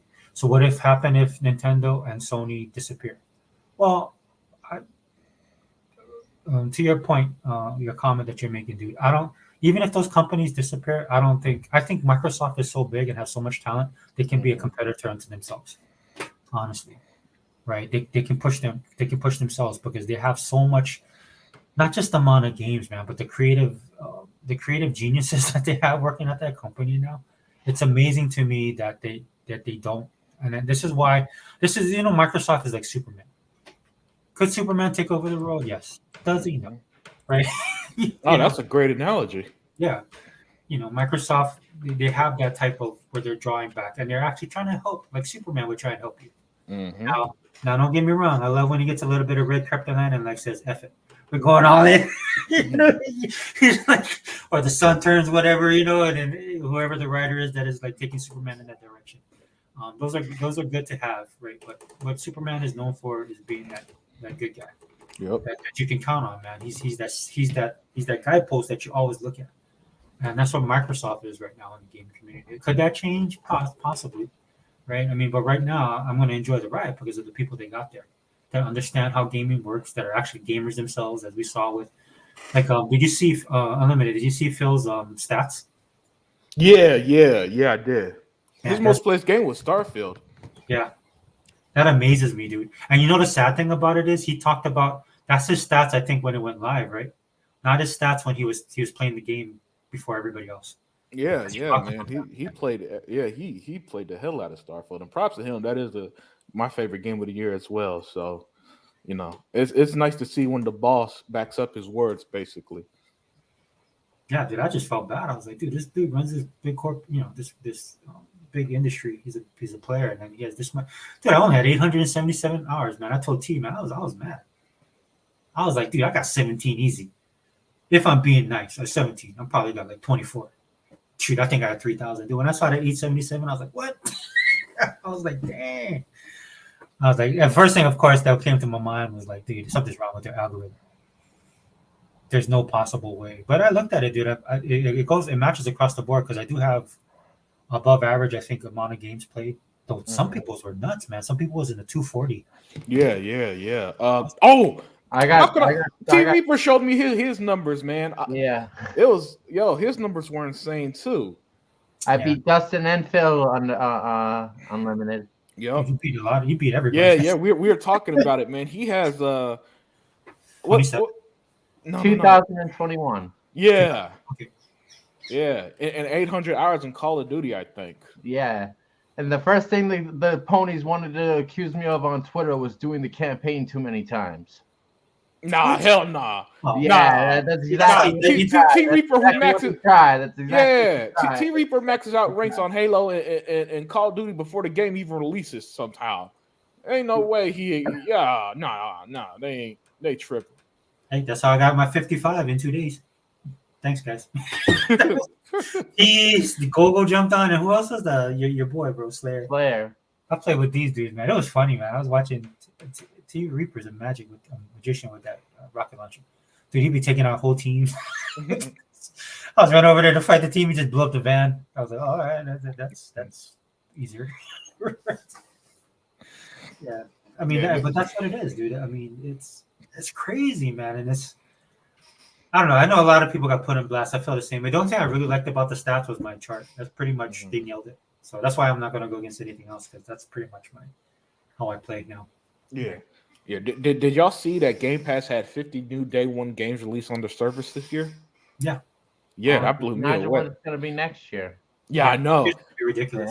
Yeah. And you know what I love about that is that PlayStation fans swear that Dez are just abandoning Game Pass in record numbers, right? So I love when the numbers, and I don't know how it happens. Every time they say it, it's almost immediately like a day or two later debunked. So I don't know. My thing is like I really and truly believe these guys at Microsoft, they had their errors on what the console, what they're saying out there, and every once in a while they just like fucking with everybody, right?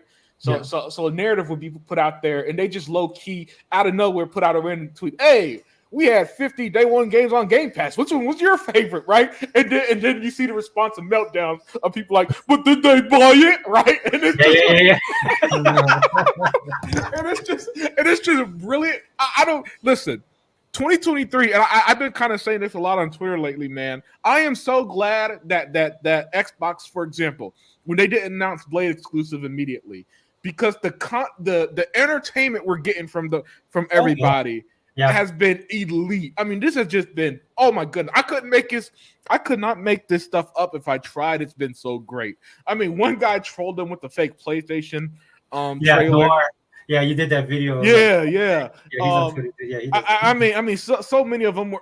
Some of them from my favorite are the fake experts, right? They're the ones who say stuff like, Marvel dictated since 2022 all Marvel games should be multi-plat, right? With no proof, no links, no evidence, and then and then Xbox upload the trailer with the Xbox logo, and it's like, boom, there you go.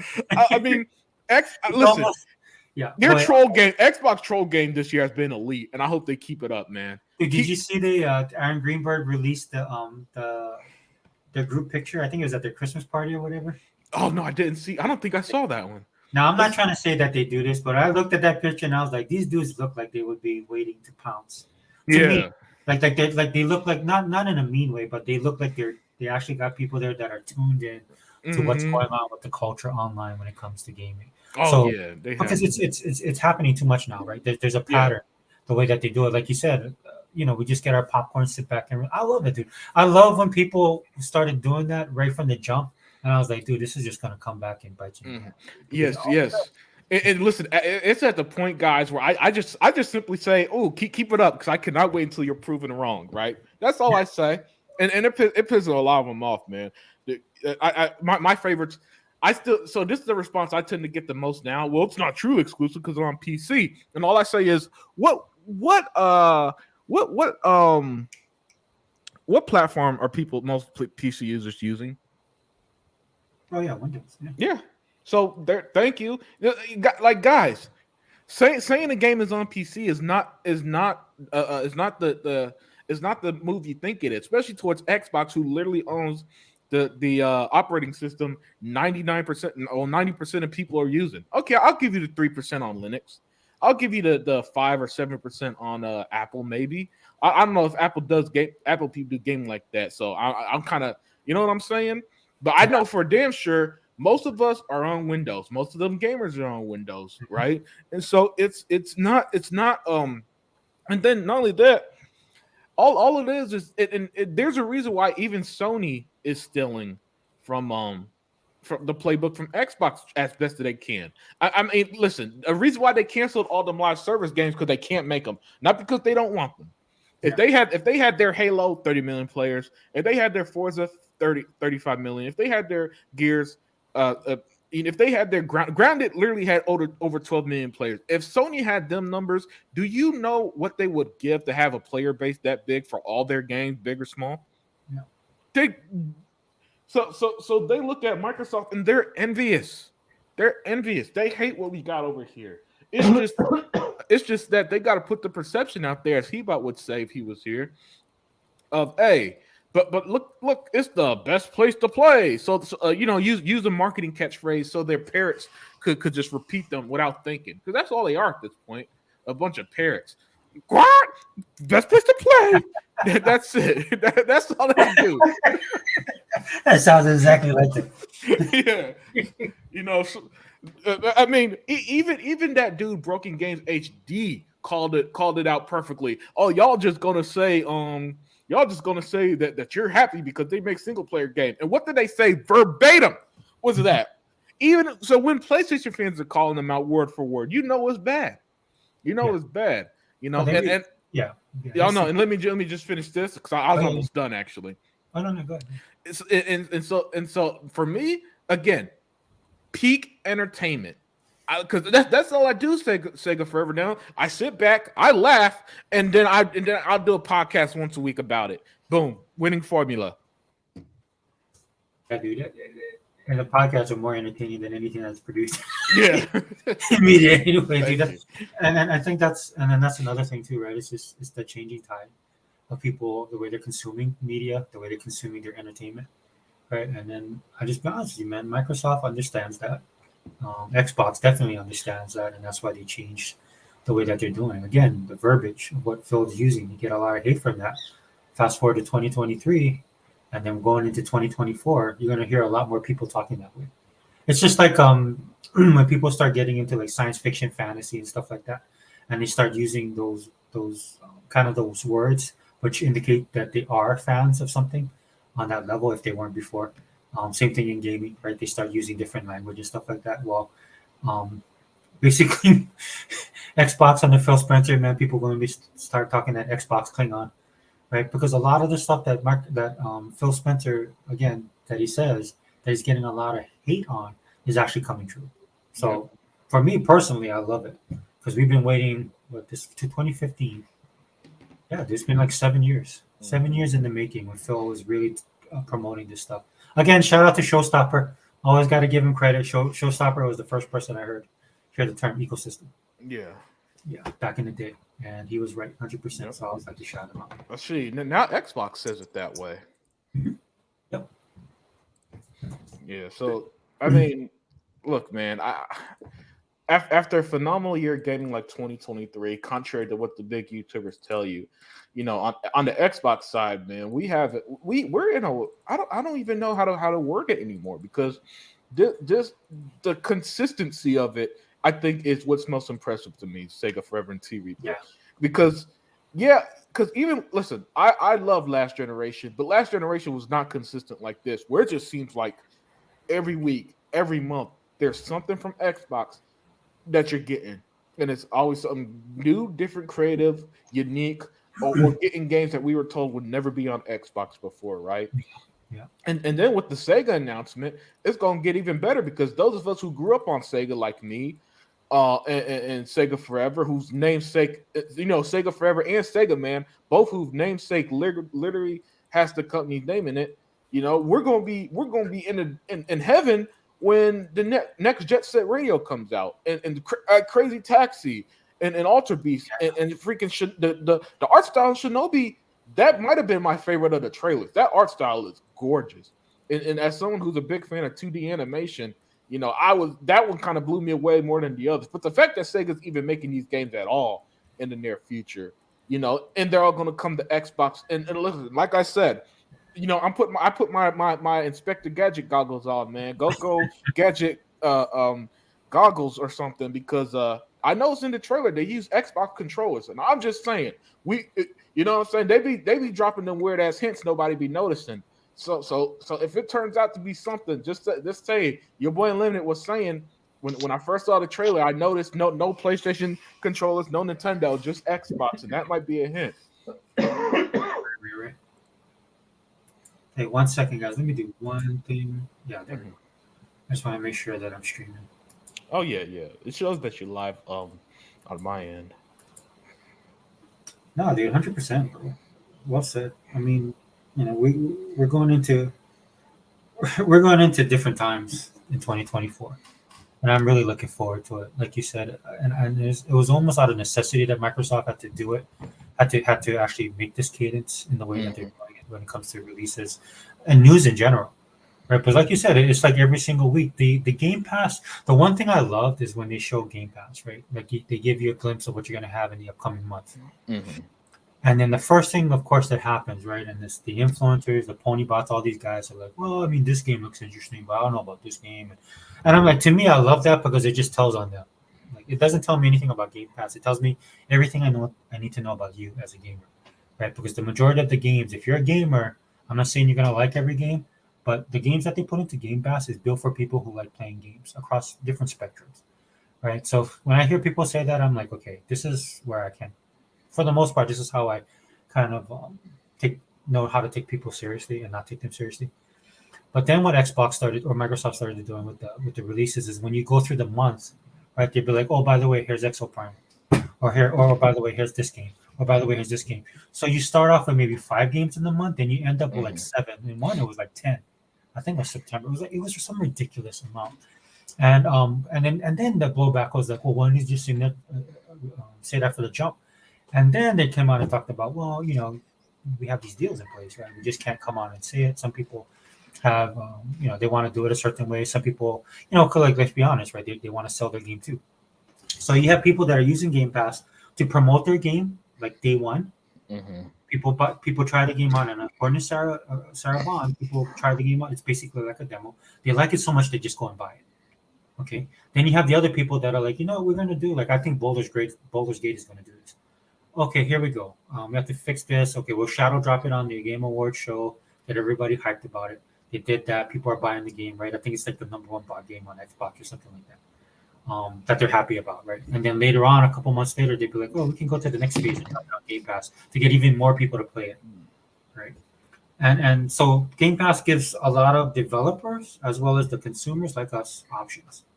Because I don't know if you know this, man. Like if you go look at the sales right now, Mhm. stuff that Microsoft has on sale is just absolutely nuts, and that's not just this week. It's like every week, every month, there's games that you can buy. This is why I don't sweat the $70 stuff because we have not changed the way we purchase our games, right? The $70 thing, like that's to me that's an industry standard that they're setting.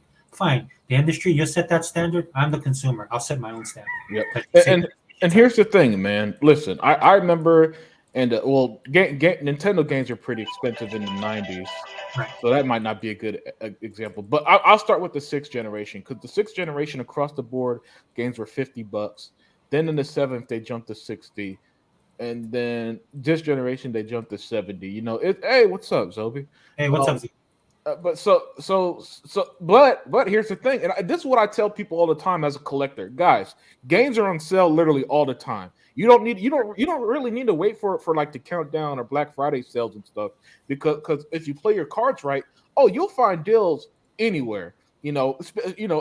Listen, especially if you're like me, you don't mind physical and digital. You're gonna find both a lot. So the way you could buy games now, you actually just be patient. Like for brand new games, if it's not day one on Game Pass and you don't have it, be patient. Cause give it a month. Most games go on sale. Have they'll have that first big sale, for significant percent off. And then for other games, that's where you wait for the end of the year sales, and then you really get the big deals off them for like. And then Xbox had a crazy sale about 2 weeks ago where the EA games were literally under $10. I mean, Immortals of Avium Deluxe Edition, Dead Space Remake Deluxe Edition, Wild Hearts Deluxe Edition, and Need for Speed Unbound Deluxe Edition, usually $80+ were all under 10.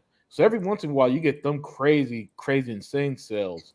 So my advice to people who if you're buying, if you think gaming expensive, only if you buy everything day one. But I tell you, don't do that. There's no reason to buy games day one like that, in my opinion. Like even for me, I got a huge collection of games. I only buy games I plan on playing day one now. Starfield, I don't mind buying day one, but I didn't buy Star Wars Jedi Survivor. I bought it on sale.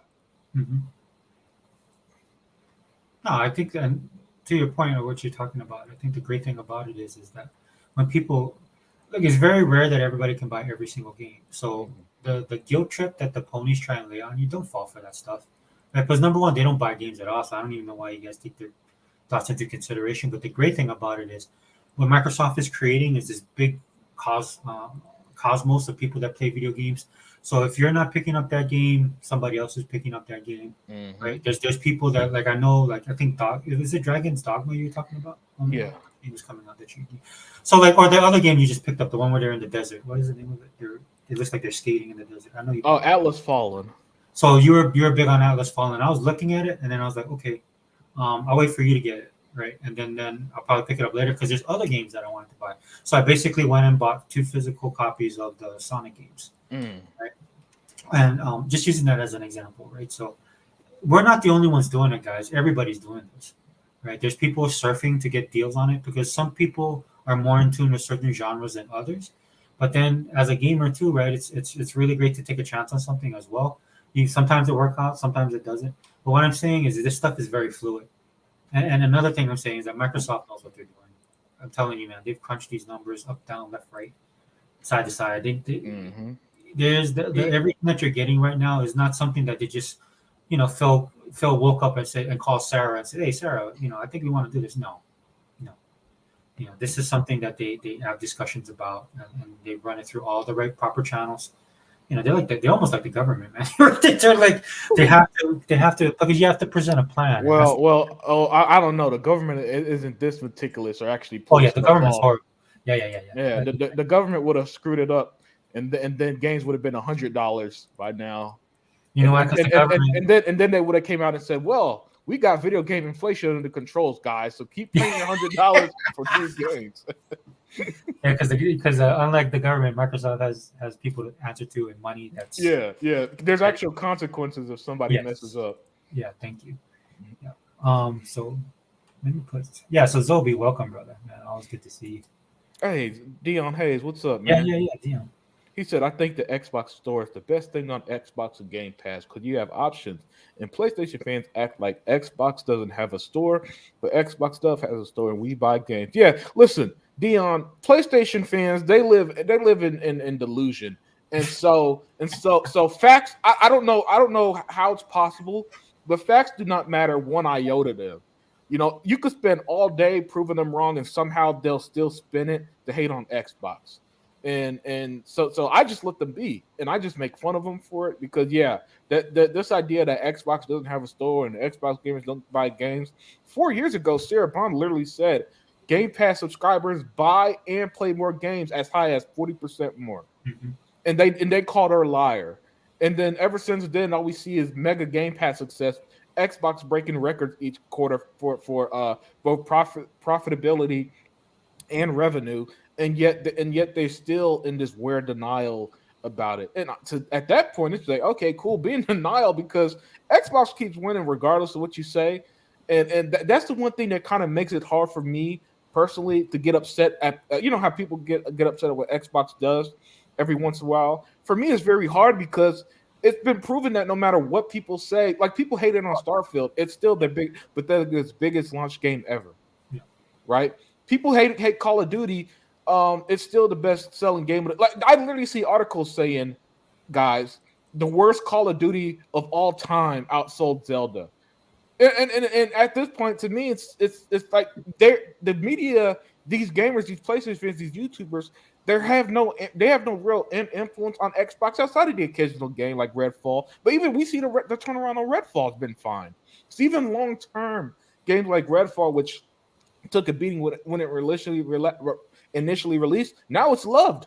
Now you ask people to play it. Man, Redfall's an underrated game. I can't believe I did.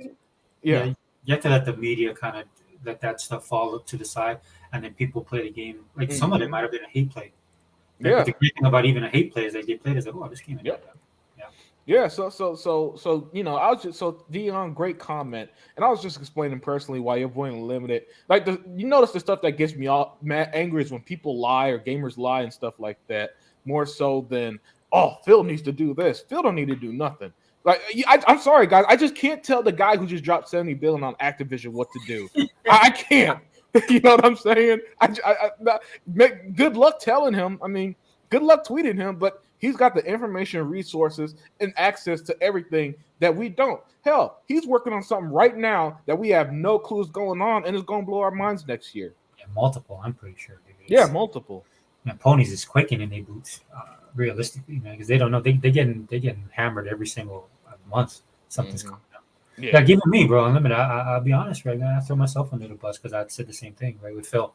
Like Phil, you know, be harder, go in, take these dudes out and stuff like that. And look where we are now. So that's why my other comments. I'm like, well, yeah, I mean, but you know, this is why Phil runs a corporation like that, and I'm sitting on this computer talking to you guys, right? Because that's the reality of it, man. He has a game plan. He implemented it. He stuck with it, right? The consistency was definitely there. Brought in the right people, the people that could make the call, right? Like what do you guys call Matt Booty? The Hitman Matt. Yeah, Hitman Matt. Right, I mean, so that when he does stuff like that, he's cognizant of everything that's going on in the gaming community. He just chooses to do it his way, which I can respect, man. Because you know, I would rather have a person like that than somebody that's all over the place. You know, like a person that's supposed to be worried about games but fly all over the place trying to block deals. Yeah, right. Right, like that type. Yeah, you know, Phil makes deals. Jim Ryan blocks them. Well, that's what throws me off, man. It's like at some point, man, I look at the ponies and I'm like, doesn't that bother you guys at all? Not one bit. That this dude, instead of securing certain things, right, for you guys to meet the challenge, right, to raise the level, of the PlayStation brand because they always throwing that at us, right? Well, PlayStation. Like I saw one dude, he's like, "Well, Xbox should be thankful to PlayStation because we made you guys better." I'm like, you can't even make yourself better. How are you making us better? Yeah. You guys can't even do that for yourself, dude. Yeah. You know what? In fact, stop worrying about us and take that and put it onto your system because you guys is 1 foot in the grave. I say that all the time, dude. You can see it, dude. 2, 3 years. If somebody next year says PlayStation is done, I'll be like, yeah, okay, well, that's surprising. Yeah. It's like, I mean, I've been paying attention, so hey. I mean, they don't have anything, dude. These deals that they inked, that's dangerous because then Microsoft just goes and buys the people. Phil shows up on their stage. You know what I'm saying? It's like, oh, we got this thing with Square Enix, and then the next thing you know, dude, those guys don't buy, like you said earlier, right? Final Fantasy didn't do too well, and next thing you know, Phil Spencer being introduced on the stage, and I'm like, dude, that's scary, man. You don't know what this dude's gonna do. He's like a ninja. But yeah, dude, that's basically like the E3 thing, man. I'm sad about it, but I'm more in the line of what Sega Man was saying.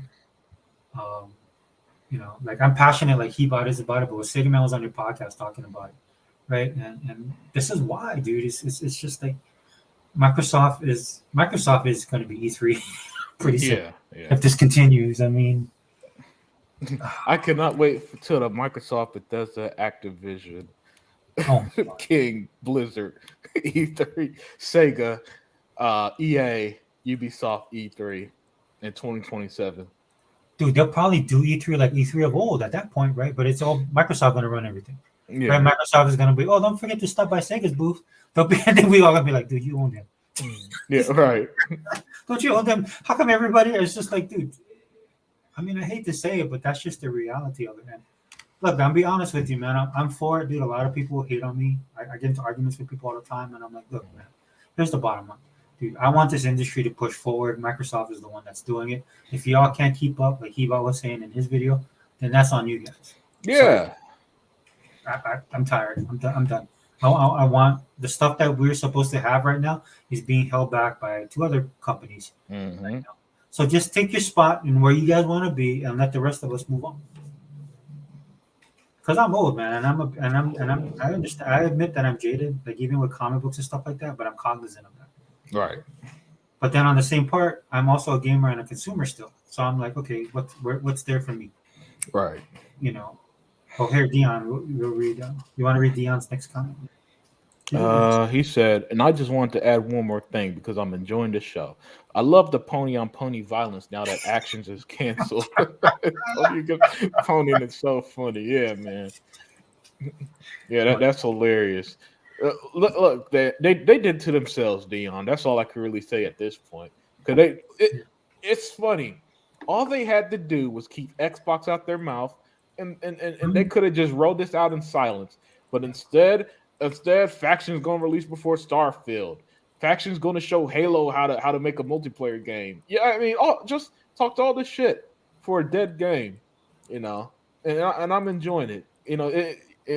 And look, let's be real. Xbox community went through this in 2018 with all them losers jumped ship because of Spider-Man and God of War. Yep. And I remember unfollowing all of them. Mooch. Next Gen 720. As Sega Man calls him, Mayonnaise Gamer. Yeah, Mayonnaise Gamer. You know, their content. Like I was telling Sega Man, dude, I hate this, man, because I be at the gym, so I do these sets in a certain particular order. It's for my therapy and stuff, right? And so, like I was listening to Sega Man's, and then it ended, and I was in the middle of a set, and then it went right to Crap Gamers. I'm like, what? I'm so mad. I can't stop, dude. I got to finish this reset 15 thingy for my shoulder blade, and I had to listen to him a little bit. As soon as I got off that thing, I changed it. I don't listen to you, bro. Sorry, but that's that algorithm. No, but yeah, 100%, Dion. Yeah, you just enjoy it, man. That's what I do now. Oh yeah. Look, we won back in 2020, in my opinion. This generation to me has just been a victory lap, just one long extended victory lap, because there's nothing. Listen, there's no. As we saw with Spider-Man, there's no one game Sony could release that's gonna harm Xbox in any way. When listen, also Sony just got one bullet left in the chamber, and Xbox got a damn machine gun. You know, the look, they got, so we're talking about just completely different in terms of what they got brewing for us as gamers. Yeah, they just it's man, it's a new world, man. And these guys are sorely lacking, man. They're not gonna make it. They're not making that first winter. That's all I want to say. Yeah. We're in a new world, and they ain't gonna make that first winter. I'm telling you, because they I say this all the time, man. The problem with Sony is they're a 2023 business with a 90s mentality. Yep. The stuff that they used to do back in the day just doesn't work, and that's to the culture and style. So I'll say this: it'll work in Japan, right? Because Japan is very, how can I put this? Japan is very set in their ways when it comes to a lot of stuff, and that's fine for Japan. But like I say all the time, Japan doesn't set the trends anymore when it comes to gaming. Sure, I love Persona. I'm glad we got it. Sure, JRPG. Unlike a lot of my Xbox brethren, I love Yakuza, right? Because it's a very Japanese centric game. But guess what? Not everybody does. And people have well, sorry. What was that? Yeah, so I like the game like Yakuza because it's a very Japanese game. Like all the stuff that people don't like about it, I love about it, and I don't want, and I like it that it's that way. And the great thing about Xbox is you have so much choice, you don't have to worry about it. Where if you don't like Yakuza, you don't have to play it. You can go play something else. Yep. Right? Yeah. It's like me and T were talking about it, man. He said the finals. I played that. I was like, oh, this is a pretty cool game. Unfortunately, I have 4 other multiplayer games that I'm playing at the same time. Right. But the great thing about having that, all those multiplayer games have something different to offer. Right. They're just when you hear a person, especially on the Sony side, talk about multiplayers, they talk about it as how you would stereotype a person. Right? Yeah. They talk about it as every multiplayer game's the same. Yeah. And it's sad, which is ironic because every Sony game is the same. Yeah. No, that's 100%, man. They can't see past their own noses. That's the old saying goes, right? And that's a problem with them over there. That's why these guys are suffering, man. So look, if you're just a regular person that wants to play games, man, you're gonna get an Xbox because this is where it's at right now. You know, and I'm not saying that I have to see you on Halo, right? Like when you have an Xbox report card and you only have so many hours and you only play 5 games. Because Phil them don't care about that. What they care about is how long you've been that you into that game, because you're one of many hundreds of thousands of people that are into that game. Right. So whether you're playing 20 million hours or you're just playing 4 or 5 hours a day, it doesn't matter, right? And that's the one thing that Sony does not have, and they know that. Right? It's wild, you know. As much as sorry, and I'll let you speak, Reaper. I do apologize there. But it's wild to me that Nintendo has more multiplayer games than Sony. And I shit on Nintendo all the time, but I don't shit on them for having multiplayer games that people play, like Smash Bros. And Splatoon. Nintendo fans enjoy it, and there's actually games to play with others. But Sony, nah, they can't. Go ahead, Reaper. I mean, I feel your pain. I've been hounded for the games that I've played this year, but to be honest, I think my catalog was pretty full this year compared to last year and the year before that. But I got Hogwarts Legacy, I got Diablo 4, I got Assassin's Creed Mirage, I got Call of Duty. Hogwarts. So I played a whole bunch this year, and I'm actually kind of happy with the catalog that I brought home this year. Oh yeah, 100%. Compared to recent years. So, and there's always Call of Duty when you want to play a multiplayer. So that's the beauty of it. Right. Well, it's like Warhammer. I love because I like the Warhammer. I like the mythos of the Warhammer universe. And so in Dark Tide, I get the best. I get a couple of the things that I love the most, right? Because I love the 4-player co-op multiplayer style that it has, and then the characters, right? It's just like why I love Starfield so much. Where people ask me why do you like Starfield so much, because I'm basically writing my own story. The stuff that some people might find boring of it, and that's personal preference. I don't look at that as hate at all, because I've seen that with my daughter. She played it, she thought it was a good game, then she went right back to Fallout because that's the universe she wants to occupy. Right. And that's very much a thing with Bethesda. You know, you find these, and the great thing about Bethesda, like I said in the previous podcast, is they occupy just about every major genre across the board, whether it's science fiction now, post-apocalyptic, or fantasy, right, with Skyrim and stuff like that, and all the other stuff they have. So my daughter went back to playing Fallout 76, which for some reason everybody tells me is a horrible game. but I still see a bunch of people playing it. Yeah. Oh, You know? that game's a success at this point because Yeah. it's had like 30 million players as well. Because when I went in, right, I was going to play with my daughter, then some dude jumped in with me, and started playing. I started playing with him, and the community's nice. Everybody helps you out, like and so. With Starfield, I have a more solo experience, and I can understand if people don't like that because I'm fulfilling my dream of like if I was want to be an astronaut, or if this stuff is real, right? I could be doing this is exactly how it would play, right? And it's something like even my daughter was that's kind of my daughter was like, Dad, that's kind of boring. And I'm like, yeah, but that's how I want to play, and it's my choice. Now, if I want to go off and get superpowers and go through the real, keep on re-upping until I get to some weird reality, I have that choice too. But all I like to do is go land on a planet, pretend that's me, get off of my ship, work on my ship, right? Like do everything. Because that's what I would do. That's how I want to play. That's my right. That's my story. And that's just one of the games that Microsoft has right now. On top of it, like Redfall. Redfall is another great game. Like you hear Zinc talk about it all the time, right? You can, it fulfills the need of how you. I'll be right back. Yeah, go ahead. But again, that's the variety that Microsoft is not getting credit for, and one of the reasons why, because a lot of these people in the pillars of the gaming community, and by that I mean, like the gaming media influencers and stuff like that, they're not really gamers in that sense, right? Like, look, let's be perfectly honest. When people play these kind of games, and I don't say they have to be, right? But when you start giving your opinions and you becoming an influencer that actually influences the industry, then you have to be held accountable for your words, right? Because what you're doing is you're robbing somebody the enjoyment of discovering something. That's like I wanted to talk about comic books. I don't know if we'll get a chance to that, and Western media in general, right? This is what you're doing when with all the stuff that's going on, right? And the people that understand this are most of them overseas, because they grew up on Hollywood, like the Hollywood I grew up, the Hollywood of top. Hey, sorry to cut you off, but I gotta. No, go ahead. It's cool, Unlimited, man. I appreciate you jumping in, though.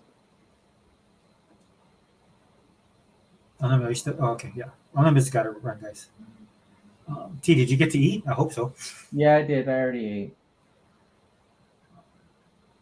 But yeah, that's just one of the things. I don't know, man. It's just it's sad that it's like that now, and I don't understand. I'll be honest with you guys. I don't understand why people would do that. Like for me, I want to experience that stuff myself. So, and I've always been that way, regardless of what a review is or what somebody's opinion is.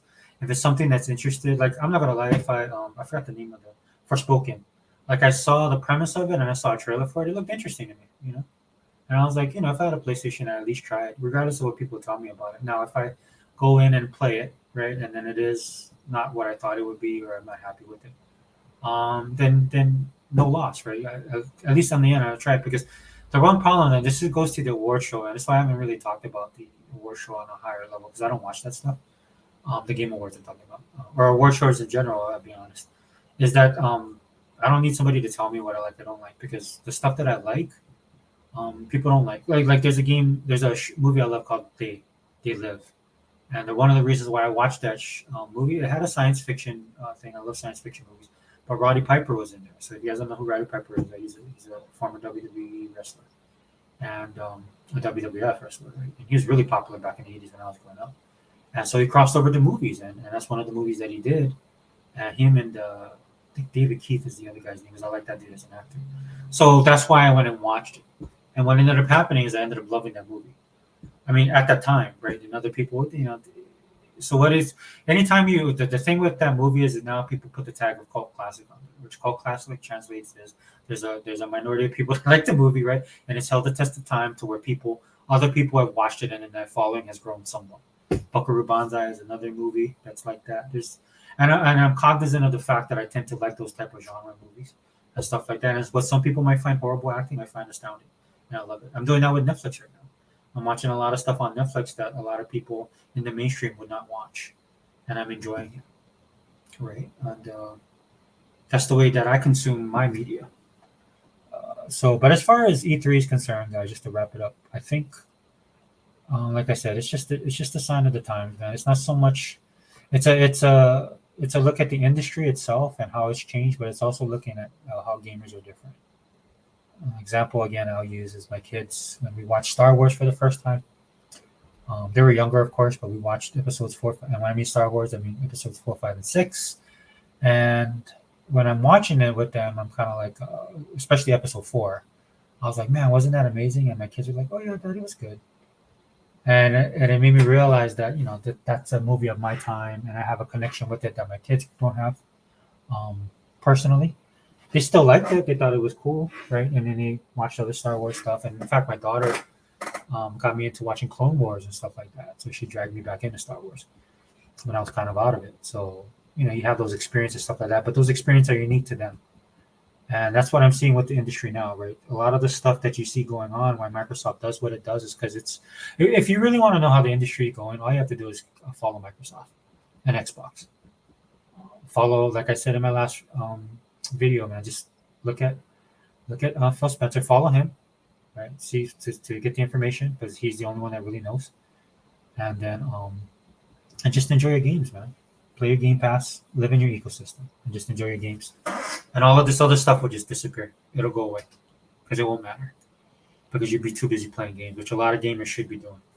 And again, this is why a conference like E3 is no longer needed, because as Heba was saying, man, there's only one big player now that can afford to do it. And I wouldn't be surprised, because Microsoft kind of did that. I think, I forgot the name of it, what Microsoft said there. Wasn't it a summer event or something?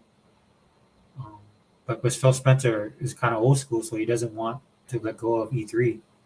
And I wouldn't be surprised this year, man. You're going to have an E3, and it's going to be Microsoft doing it. And they can. That's how much content they own, how many partnerships they have.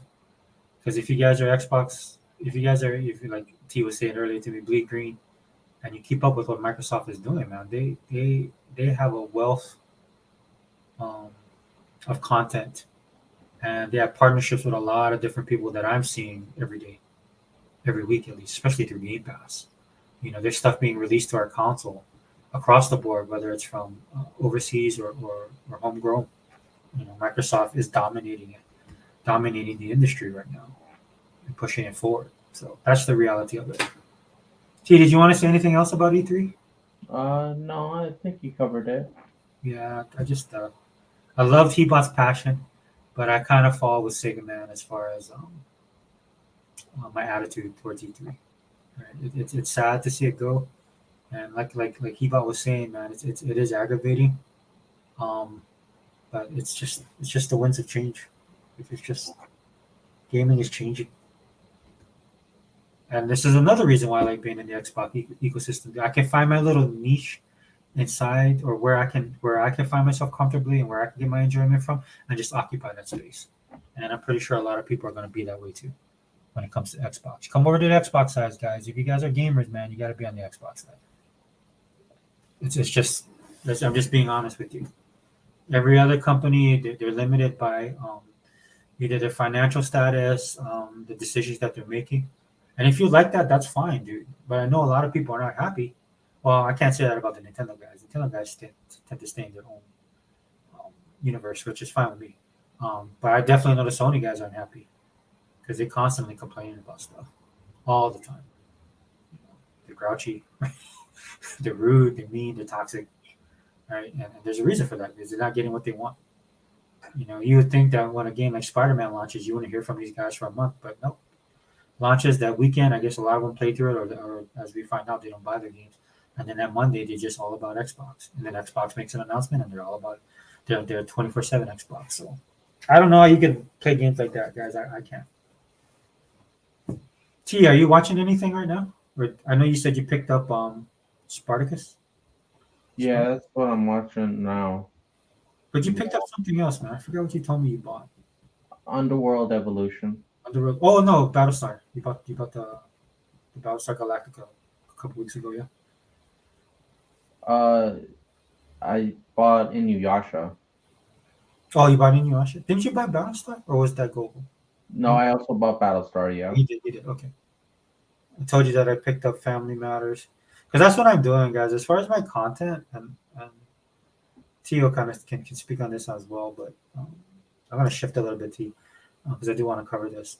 But if you guys like watching content and you guys want good entertainment, I mean, let's just be honest with you. Either you're like us and you're buying older content, which Xbox is a good place to be on because they have a lot of good content. They have a lot of good,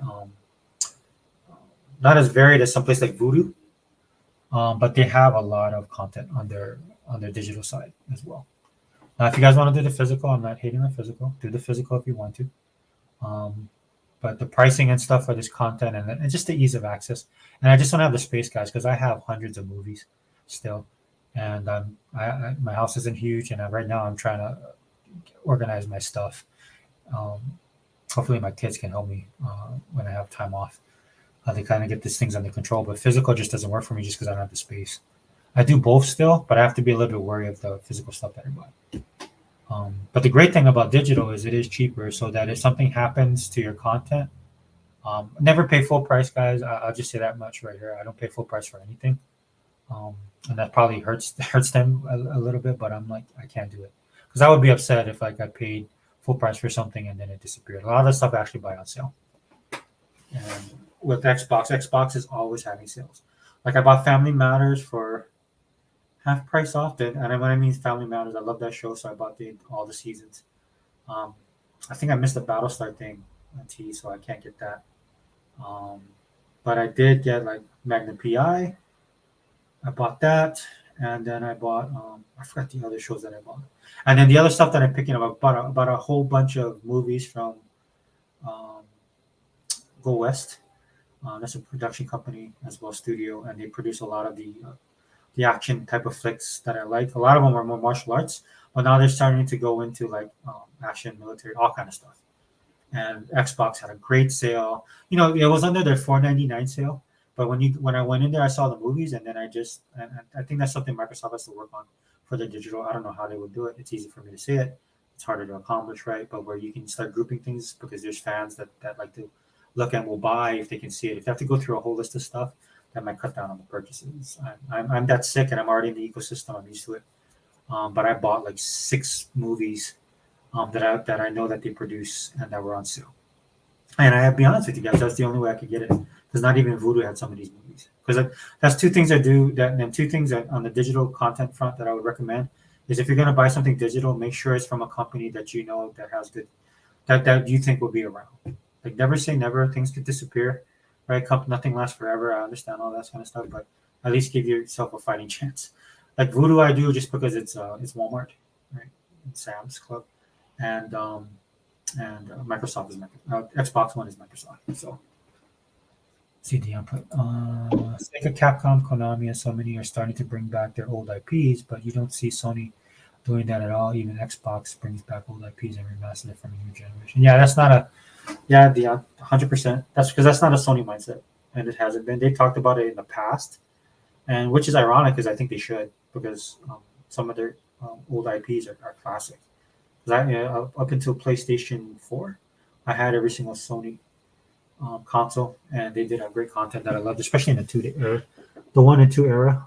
Especially since back then I played a lot of JRPGs, RPGs, platformers, and I love those kind of games that they had back in the day. I think one of the issues, though, like even Xbox had this problem, is who owns the IP. But you see, Xbox moved mountains. That's why I was kind of upset with people when they were hating them, right? Because they tried their best to try and bring that back. Because that's something, you know, when Phil Spencer says that he believes in what do you call that? Preserving for future generations. The gaming that we grew up on and stuff like that, I believe in 100%. That's something that's a thing for him. Like he's just not saying it just to say it. It's something he believes in. And if you saw his gaming report card, you know that's 100% true. But yeah, I think that would help them, man. I don't know if they can now. And then you saw what happened to them with the digital content with Discovery Channel, how they got pulled from them. You know, and I think they could have kept it on if they would have paid the licensing fee, but I don't think they can afford it. And that's another thing too. This is why a lot of these companies are making their own content. Netflix, good example, and then also Xbox does the same thing. Is doing the same thing. So that's why you want Xbox to be the predominant. If you're in the Xbox ecosystem like I am, like T is, what you want them to be the Netflix of gaming. Because when it's like that, like people can't ignore them now. But when they truly are at that level, and they might be, they don't share the numbers, but the quicker they can make it to 100 million subscribers, the better for them, for all of us, right? Because that gives them a little leeway, gives them some capital to use when they're dealing with these companies. Because you see, even Netflix ran into that problem, and that's why when they went hardcore, Netflix did do two things that was really important that Microsoft should seriously look at. Okay, the two things that Netflix did that was important was they started creating their own content, right, for their stuff. Then they went out to other, like especially overseas.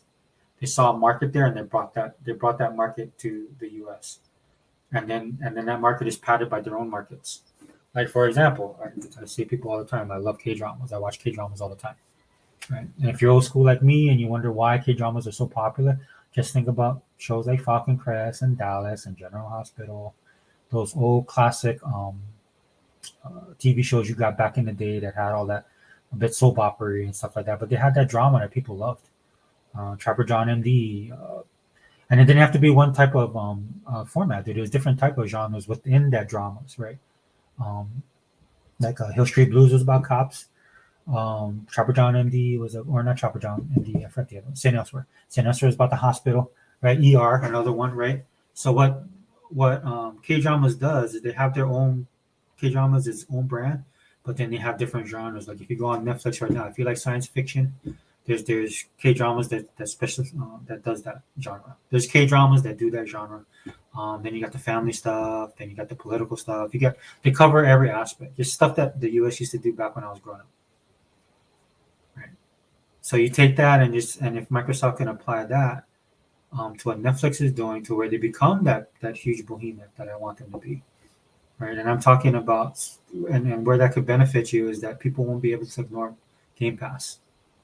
And people would make bigger deals with Microsoft and stuff like that, or would be better deals from Microsoft as well. And I'm not saying Microsoft can get one up on them, but given the stuff that Microsoft has gone through in the beginning of the Xbox One generation, that was just that Microsoft cannot continue to do that, and that's why they took themselves out of that equation.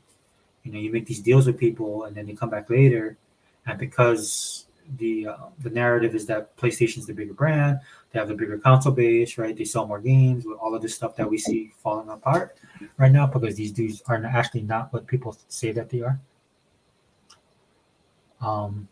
This is why if Microsoft becomes that dominant power, they don't have to worry about stuff like that. Like the people will come to them and they'll be in the position to dictate the terms of agreement. And I'm not saying that look, it could happen. I'm saying like right now, right? I believe Microsoft is fair, especially in the current leadership. So then they have something that's good for Microsoft, good for the developer, and good for the bottom line, us, the consumer. Did you see the TOS for Sony now about reselling? What is that, Google? Well, terms of service for Sony now about reselling. No, I'm pretty sure it's not good though. You can comment on it, dude. We can talk about it. Nothing surprises me with them, right? All the stuff that Xbox gets hate for, this stuff just slides under the radar. Like when the advertising thing came up, right? Microsoft was getting hammered for that, and we don't even know what that really was about. I mean, on the surface, it sounds bad, right? But these guys just don't wait, right? They just run with it. Again, some of it doing for clicks and for clout and stuff like that. I understand that, but there's also that hate factor that's way bigger than that. And it just puts fuel to the fire. And then now Microsoft is like, well, we do advertisements, and then you can. Looks like they're testing. They want to test out something when they do the advertisements on your thing, but then you get Game Pass service for free. And I'm telling you what, man, there are people that would do that.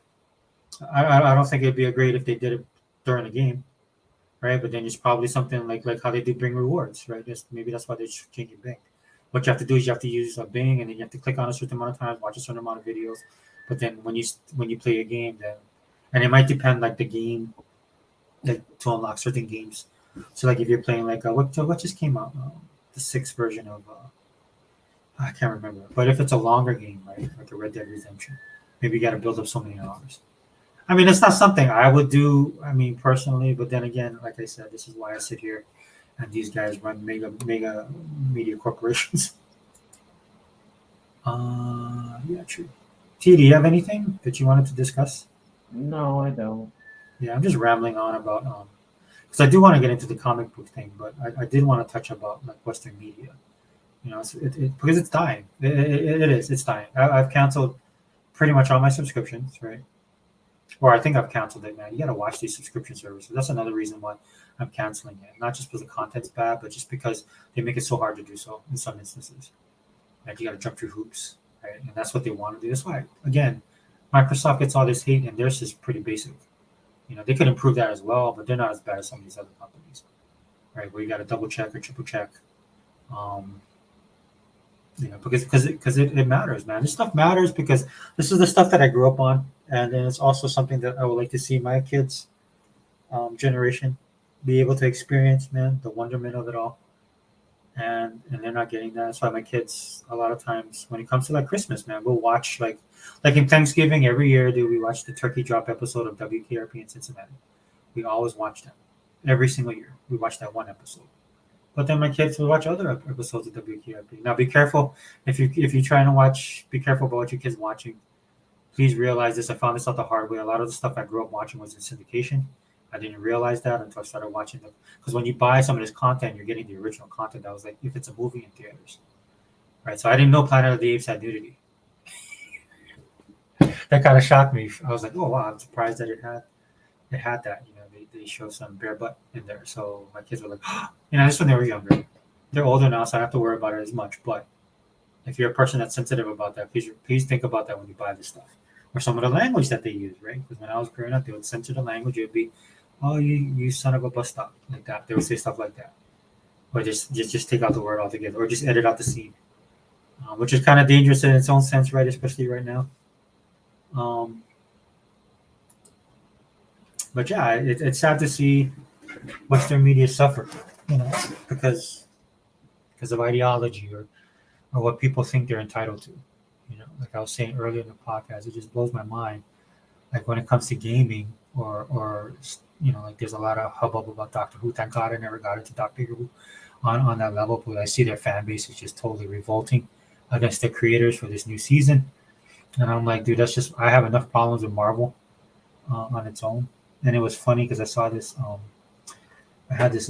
There was this comic book cover that I saw on Twitter that I shared, and it's one of the comic books I love the most. And I just love the cover. It's old school, and it's one of my favorite Avengers teams. And it's not probably not one of the best teams, but one thing I loved about that Avengers team is they had a lot of drama. There's a lot of human drama in that current team. This was back in I would say 89, 90s.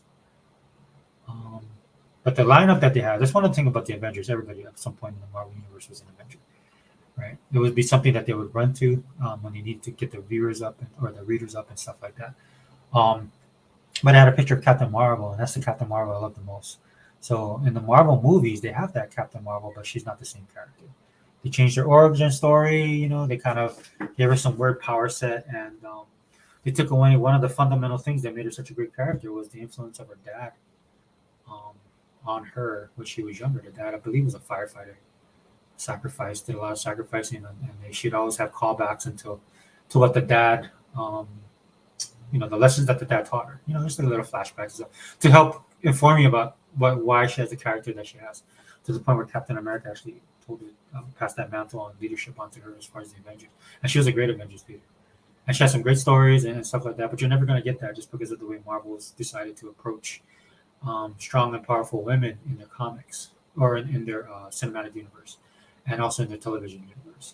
And it's sad because it's antithetical to the way the hero story is. The hero story is not just about men. The hero story is about men and women, right? I think one of the best examples is Wonder Woman. To this day, I think that's one of the best female superhero movies and stuff because what they did was they found that balance between showing Diana as an Amazonian Amazonian woman, right? And she's a warrior, but she's also a woman, right? And they touched on a lot of that slightly too. They didn't hit the hammer over the head with it. One of the best scenes I love about Wonder Woman is there's a couple the battle scene was awesome, but one of my favorite scenes is when she sees a baby for the first time, and she has the exact reaction that I think any woman would have if they've never seen a baby before.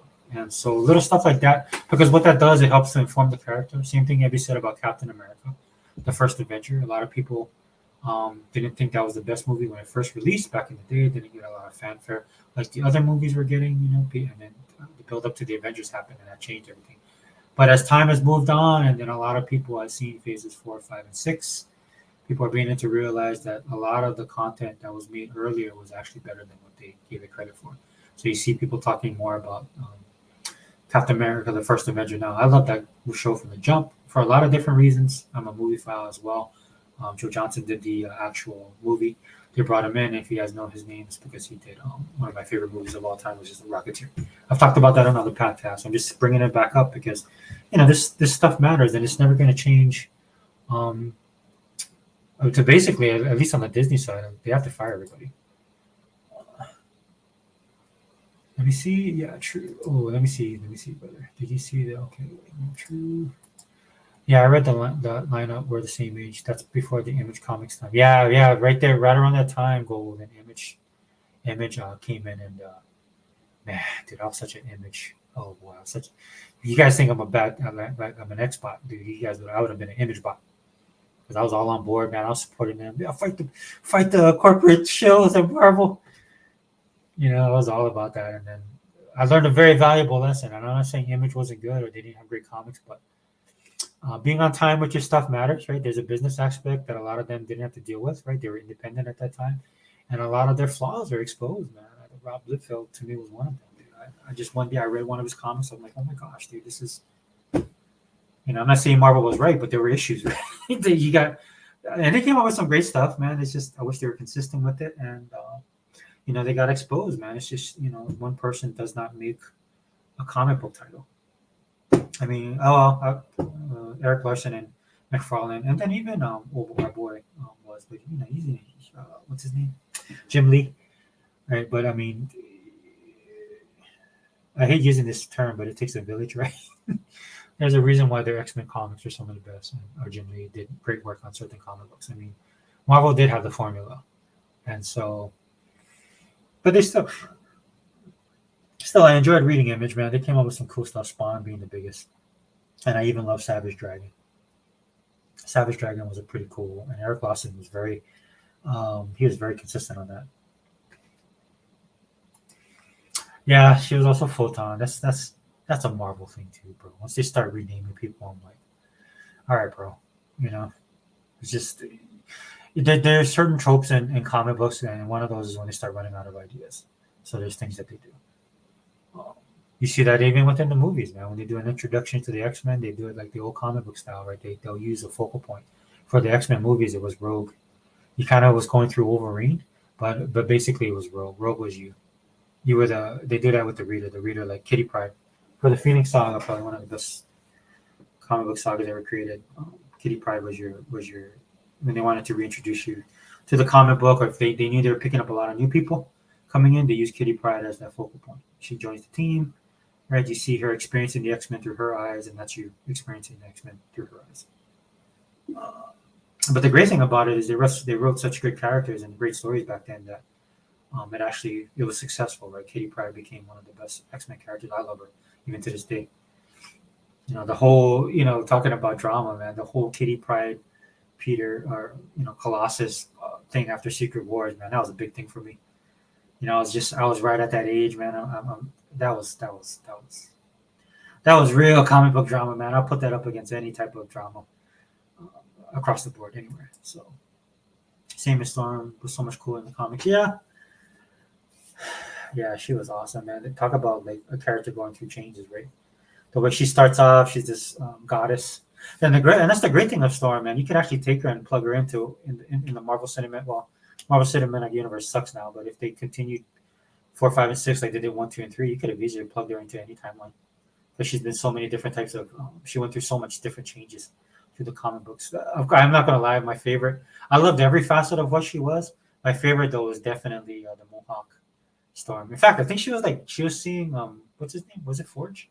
Not Forge. I can't remember his name, dude. The Indian dude, man. They used to make all the stuff for the X-Men. Forge, right? They had a good storyline as well. But man, when she became the leader of the Morlocks, dude, that changed her. So that added another facet. That's what the character development and why people have such a close connection to these characters. So when people take liberties with them in other mediums, that's why they get a lot of blowback. The punk boy, that was awesome. Just that whole look she had, right? And of course, the way she was drawn was so that they could juxtapose her character of the past. That's just good writing, man. It's just, they actually took their time and thought about it, what they wanted to do, and you could tell that they planned it out later because eventually she would lead the X-Men.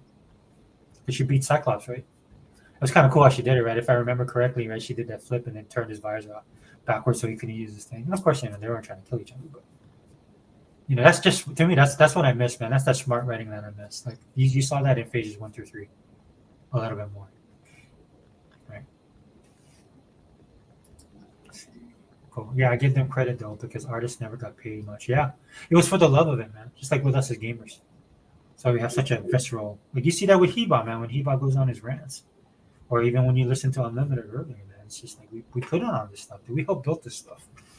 And I'm not saying like I need a statue. I need somebody to pat me on the back. I'm just saying, I don't even need acknowledgement, man. But just don't jack this stuff up. It's already kicked in, right? You can add your own stuff and still continue.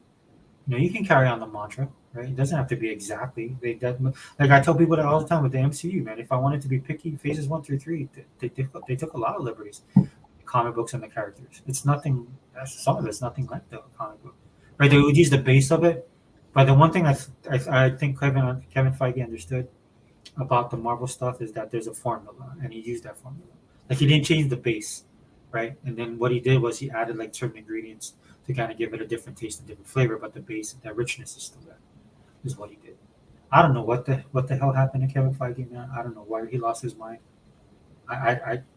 If somebody got maybe somebody exploiting him, I don't know. The best thing I can think of is like he wants to be the Stan Lee of his time. The problem is Stan Lee was of his time. A lot of the stuff that Stan Lee gets credit for, and I'm talking about the social justice thing, and they didn't call it social justice there. It was just social consciousness. Like a lot of the stuff that he talked about, especially back in the 70s, man. I mean, some people accuse him of just being a hippie. But he had his own principles, his own morals, and it's of that time. He was actually experiencing it. We don't have that same issues now. But Kevin Feige thinks he wants to be like that. That's the only thing I think of, man, because his content, like, it's not a fluke, dude. You can't go 3 phases and be an idiot. Did you watch the New Mutants movie? What's her name? What's Perfect as Magic? Oh no, I did not. I did not watch it. I have such an affinity for that. Magic's one of my favorite characters. Of course, that's Colossus' sister. And they did a great job with her on the team. I love how they used to make fun of the New Mutants. Like the New Mutants would make fun of themselves in a sense, right? Because they were kind of like the baby X-Men at the time. But along the way, man, those characters ended up standing out on their own. Again, this is just good writing, man. Rising to the occasion, man. If you have something, if you have any type of content and you want it to be respected or loved, then you got to put in that work. And you got to take the lumps too, man. I mean, it's just the way it is, especially in fandoms. That's why it's hard for me to identify and understand with people, man, because I'm like, dude, that's how nerds and geeks are. We look at that stuff, And it's like, yes, Star Trek people want to know what the schematics are on a warp drive, and if it's possible.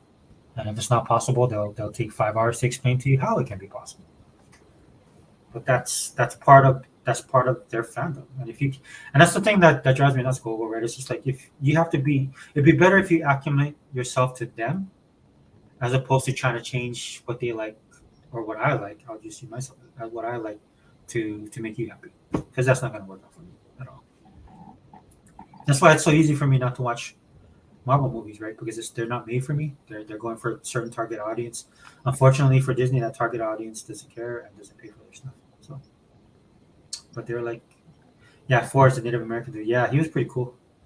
Like his power set was he was a technophile, right? Like he could create any kind of tech. Like he would just be able to look at something and make it. And I thought that was cool, right? Because you'd always wonder, like, oh, how do the X-Men always have this stuff? Like wasn't the Black Hawk just destroyed? And like when they fought the Masters of Evil, or when Magneto didn't, he like turned it into a pretzel. How are they able to use it now? Right? And you find Forge later on that it would be no problem. That's his mutant ability. Yeah, they had a pretty cool relationship, man. It was a bit rocky and stuff like that. But, yeah. Oh, dude, she was awesome. Strong woman character. Leader of the X-Men. Nobody gave a crap that she was a woman. But that she was cool. I mean, dude, people nowadays, man. The problem with this generation, I told my kids this, man. They want to see themselves in everything. And it drives me absolutely nuts because as a nerd, I wanted to lose myself in something. I didn't want to think about, like, you didn't want to think about your life or whatever you're going through at the time, right? You just wanted to escape. So it's escapism in its pure form, and these guys want representation, right? And then they do that. They get the representation, then everybody's like, well, I mean, it's not interesting to me, and then they take it personally, right? Because they feel it's a slight on them because it's them. You see some of these books that they're writing now. That you see the character like, oh, why would they make that superhero look like that? Then you see a picture of the guy, the artist or the writer, and they're like, oh, they basically wrote themselves in there. And of course, you would take it personally. Like if I wrote myself as Colossus, looking the way that I do, people's like, that's not what Colossus is supposed to look like. I was like, oh, but I'm Colossus. It's like one of these things that I'm like, dude. And we all have to suffer, right? Because people are catering to these morons. Forge was good at tech, yeah, like understanding the future. Yeah, it was something like that, right? Because that wasn't the Brood. Man, the Brood I loved, dude. The Brood was really big back then. That whole Phoenix thing, though, that kind of like that to me, they were kind of like, anytime Marvel does timeline stuff, they're really not good at it, dude. It's very rare that they have a good story. And that's another thing about the DC Marvel dynamic, man. Marvel always had that second kid mentality towards DC. They would copy them so much, and then they try and copy them. I'm like, dude, that's not your thing, man. You're not made for that. DC can do that. DC has put in the time, and like the Crisis. I hated Crisis on it, the first Crisis series, because I would read that. I was reading my friends. I'm like, dude, all they did was fix things. I mean, and he's like, well, what about the story? What about the characters? What I mean, dude, come on. This is like they're just trying to correct their universe and it's not in a way like they tried to like I understand what they were doing with the actual content of it. And luckily, Unlimited's here because Unlimited's not here. Because Unlimited would probably be like, well, we probably get into an argument about this. But it's just why I didn't like the Crisis. Because one thing I liked about Marvel is they're a little bit more consistent. Of course, that will come back to bite me in the ass because Marvel's all over the place now. So. Yeah, the representation thing is way overdone. I just want a good character to launch on my Forge. Yeah, the sad thing about it. Oh wait, let me read that a lot. Yeah, the representation thing is way overdone. I just want a good character that's logical, not Forge. Yeah, and that's a problem now with a lot of the writers right now because they'll paint themselves into a corner and they can't find a way out of it. So this is why you have a lot of they've gone beyond MacGuffins, man. They just don't even explain it at some point. They write themselves into these corners, right? Because it doesn't make sense. To them, they want to write a certain way, but in the overall story or the overall characters, especially if it's a hero, it absolutely makes no sense. This is not something that and everybody sees it. You don't even have to be a hardcore superhero guy to understand what's going on. It makes sense. And then what they do now, they just gloss over it. They just skip to the next scene. And this is what has woken. What people don't understand about the Marvel cinematic, there's the Marvel Comics universe, of which I occupy, and then I dabbled in the cinematic universe, right? Phases 1 through 3. But after 10 years, they've created a fan base within their Marvel Cinematic Universe that expects better now, right? So I used to get a lot of hate from the coming in from the beginning, and when Phase 4 especially kicked off, people called me all kind of names: Nazi, xenophobe, racist, white supremacist. I'm not even white, and they would say all this stuff to me online, which is fine. I don't care. Sticks and stones, right? I grew up in that generation. But when you have these conversations, now you see these very same people parroting a lot of the stuff that guys like myself, that people that grew up reading the comic books or actually love these characters and love these universe are saying, right? Their eyes are beginning to open up, right? Because now it's starting to, they're beginning to get it because it's starting to affect them, right? Like they're going to these movies now. They're like, that makes no sense, right? That's, and they have a limited pool to draw from. But even within that limited pool, when I'm talking about the movies, they understand that something's broken and it needs to be fixed. And they love it. They love the cinematic universe, like how I grew up loving Marvel in its earlier facets, right? Growing up on this stuff. So they have a connection now, and that connection is being broken. And now, when they're commenting about these things not making sense, now they're the Nazis, which I love. So I told you guys I'm petty. I'm very petty when it comes to this concept. Crisis on Infinite Earths was confusing to me. Any of the God stuff confused me. Same with Infinity War stuff at the time. Yeah, you have to. I understand. I was the same way because I wasn't a big DC reader. Luckily, I had fans that could explain it to me. And then, of course, over time, right, you go back and then you like read the stuff and you're like, okay, this isn't as bad as I thought it was, or I understand it better. But some of the stuff that they wrote back then was like over your head. Let's be honest, especially for our age group, right? Like when I look back at some of the old comics, I realize why I like them the way that I do. It's because of certain, especially of the era, right? The 80s versus the 70s versus the 60s. Right, because I actually went back and read a lot of the 70s and 60s stuff, even though I was growing up in the 80s and reading that stuff as well. Then into the 90s, and then by the time the 2000, when 2010 hit, I was totally done. No, not 2010. I would say 2010, 2012, 13. Around that time, I just fell out of it because then it became a distribution issue. because I would read the main stuff. When that stuff was going bad, I jump onto other independent stuff, especially in the late '90s, throughout the early 2000s, like the 2006, 2007. That was kind of my drive. It would keep me still into comic books, but once that stuff started fading away in general, I just comic books is dead, man. That's why I kind of wanted to talk about, man. Anime is definitely taking over. I see that with my kids, their friends. That's their comic book now is the anime. I can't get into anime because I just can't read backwards, man. That's just weird to me. I need color as well. I'm not saying it's bad. It's just my personal preferences. That's why I'm not able to get into anime. I mean, into manga. I can get into anime because, of course, it's super stylized cartoons, which I absolutely love. In fact, Xbox has a great sale right now, guys. Go check it out. Where they basically cover anime across the board. You can buy whole seasons for $4.99. My recommendation to you would be, man, I can't remember. It's like My Cooking Skill in Another World. It's definitely a Japanese style anime, a manga. It's about this guy, and he's basically a salaryman in Japan, and him and a bunch of other people get teleported into this fantasy world. And when he first gets teleported over there, there's people there because they get summoned by this kingdom to come over because they're fighting this demon king or whatever, and they need heroes. So they summon these heroes to come in. And so there's four of them that are there. Three of them are like outstanding, right? They're like high stats and stuff. And they look at this dude, and this dude has absolutely nothing. Like he's weak. And on top of that, when they look at one of his abilities, his ability is online grocery, which is exactly what it sounds like, right? And so what he does is just like, hey, look, I'm not going to be helpful. And you can tell he's like just an average person that doesn't want to get involved. And so what his ability, but if you watch the anime, and I don't want to spoil it, but I highly recommend this anime, dude. If you guys like that quirky stuff, if you like playing Yakuza and stuff like that, dude, it has that kind of quirkiness about it. And so it's $4.99 for the entire season right now it's on the movies and TV on your Xbox. Just go over there, look under the anime section. They have hundreds of anime on sale. But it's called My Useless Cooking Skill. See, I always do this to myself, man. I say this stuff and let's see. Let's see if I can look it up real fast and see if it'll play. Ah, here it is. Campfire Cooking in Another World with My Absurd Skill. That's the translation from Japanese. Campfire Cooking in Another World with My Absurd Skill. You can Google it, or I recommend if your Xbox, Bing it. Right, go Bing that, and then hopefully they'll do a season 2, because I absolutely love this anime. This anime, I think Doctor Stone is also on sale. Doctor Stone is a great anime if you guys want to watch that.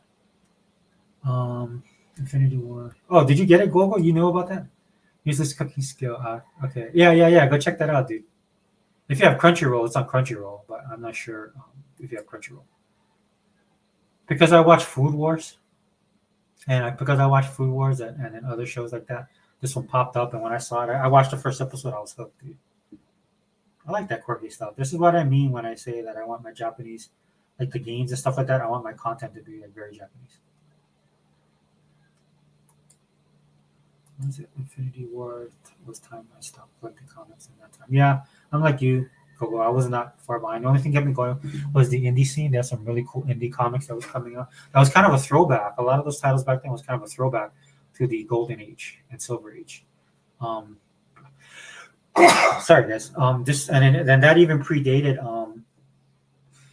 traditional superhero comics. When everything was like westerns and detective stuff, the noir stuff and all that kind of stuff. Like it felt like that. It was recycling itself, going back to that time.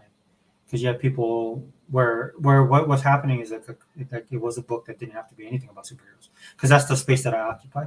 And then I found some great writing, great characters in these other books. I still think overall MCU is good. It's just been very mid the last 2 years, except for like Doctor Strange and the last SM movie. Yeah, is that SM? What is that? Dude, I'm trying to blank. Oh, SM. Yeah, what is SM? Let me know what that means.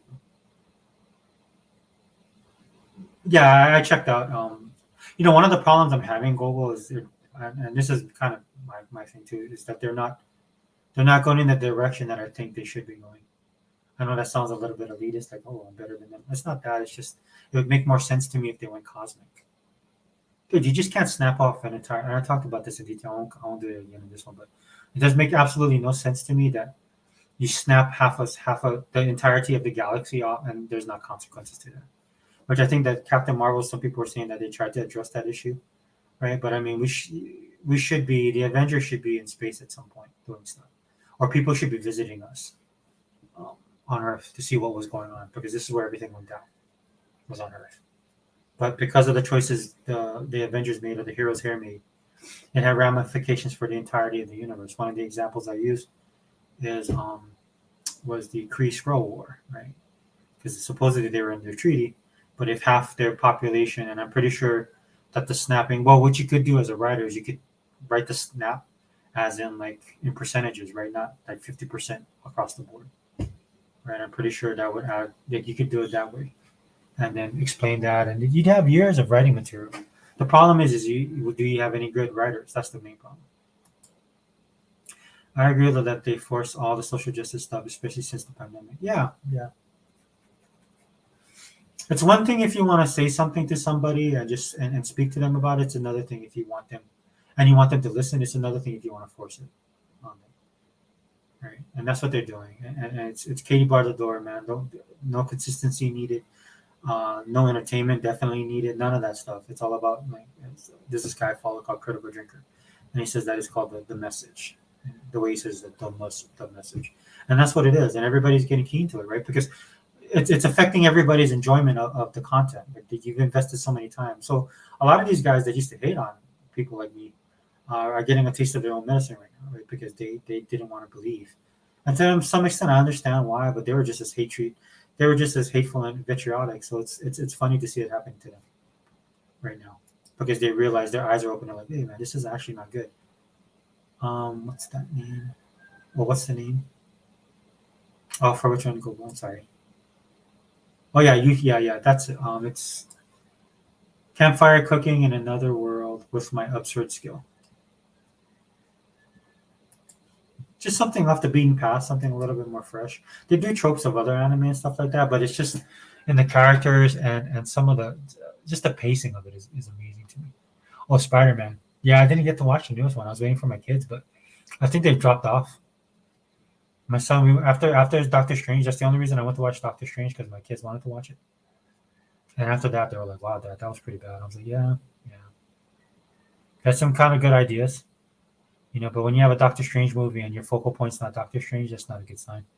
Plus, they made the cardinal sin of being too big-headed and thinking everybody watched WandaVision, so people didn't understand what was going on with Wanda.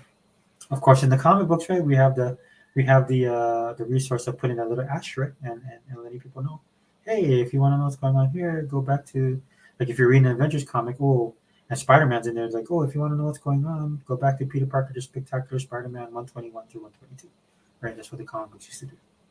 So it'd be hard for them to get back to its popularity, but I still want to see X-Men and Fantastic Four. What MCU Marvel you win? Dude, I'll be honest with you, I'm the opposite. I want them to just not do anything. Because they're just they're killing the brand. Even they'll just kill X-Men and Fantastic Four. I can't see them doing anything good. And from what I understand, Miss Marvel is going to be associated with the X-Men, so I don't want any of that. I don't want them to do Fantastic Four, because they're probably going to jack it up. I mean, for some reason, you just can't make like white people in these shows, right?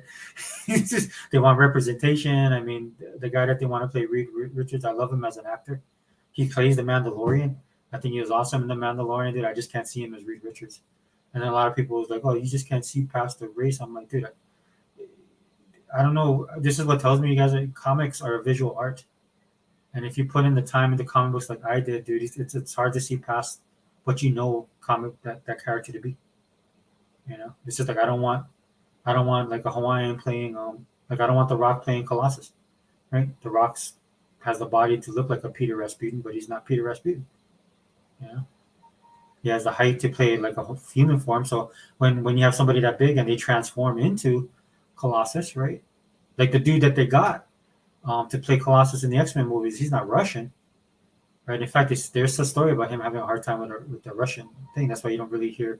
You didn't hear instead of they just didn't have his lines there because he couldn't pull off the Russian, but he definitely looked like Peter Rasputin. Like when you looked at him, he looks like Peter. And then he had that cool scene where he irons up, And then the guard, in X-Men 2, I love that scene. Right? That's what I think Colossus to be.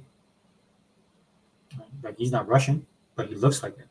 Right? He looks the part. So like I said, I mean, you have all this woke stuff going on, man. It's killing creativity. And the funny thing is the creatives are like trying to support this stuff. Well, yeah, we need this until it bites them in the ass. And then they lose their jobs. They're just doing it because they think you make a bigger audience of young females, but the Barbie will prove that the girls actually like the girls. I agree that there's a portion of it that though, bro, but it's ideology. It is. I'm a religious person as well, so game recognized game. I know that they're true believers is what they are. I hate to use that term because it's a classic Stanley line, but these guys are true believers in this ideology, and that's the hard part because they will not change. They will watch this stuff burn down. You saw some of comics' greatest writers and artists came out today against Mark Millar, right? Mark Millar is actually talking about. He's not even talking about politics on that level, man. He's just talking about comic books getting back to being good, and he has some opinions on that. And all these guys chimed in, and these are his peers, man. I grew up reading a lot of these dudes, looking at their art. We're supporting these guys for years. And one of the dudes, I forgot his name, man. I kind of don't want to put him on blast because I did respect him at some point in time, but he basically said, "Yeah, I would rather the industry burn." And then he said it like, "I'd rather the industry burn than it go to become some right-wing Nazi thing." And when I saw that, I was like, "Dude, I can't ever look at your stuff again, man. I just can't. I can't support you, man. I can't." To be that selfish, man. To have your own opinions, your own political views, right? Because what ends up happening, right, is this was Mark Millar, dude, doesn't say anything that's other people are not saying. It's just that he's in the industry, man, and they would love to see this dude cancel. Unfortunately for them, Mark Millar is he has money, right? He's had a great career, right? In fact, some of the stuff that you see in the Marvel Cinematic Universe comes from his stuff. So they can't cancel him on that level, but they can try and shut out his voice. But because they know that, they were like, I'd rather. So that's their opinion, bro. They would rather watch the industry burn. They'd rather it die than course correct. That's how much they have invested in it. The industries of old, the one thing that would keep them in check is money, right? But as you can see with Disney is not course correcting at all. Disney's like all in.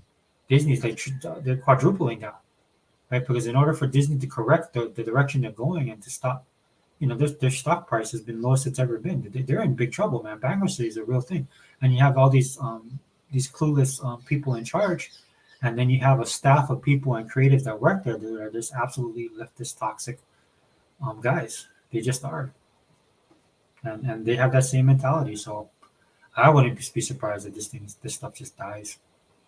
I think it would actually. I'm be honest with you, dude. It's probably for the best because at least they can salvage.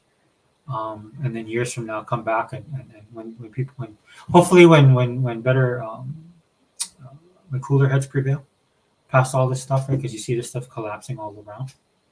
This is what happens when you have this type of ideology. Then you go through an economic crisis and you can't think straight, like you can't deal with reality. It has consequences. I mean, there are females who like comics, but it's always been more popular with males. Yeah, dude, I could count on my hand the amount of females I see. I'm not saying that they're not there, right? But every time you go into a comic book store, in fact, I'll even take it further. When I was like going into my 30s, man, I would go into comic book stores. It would be people like us.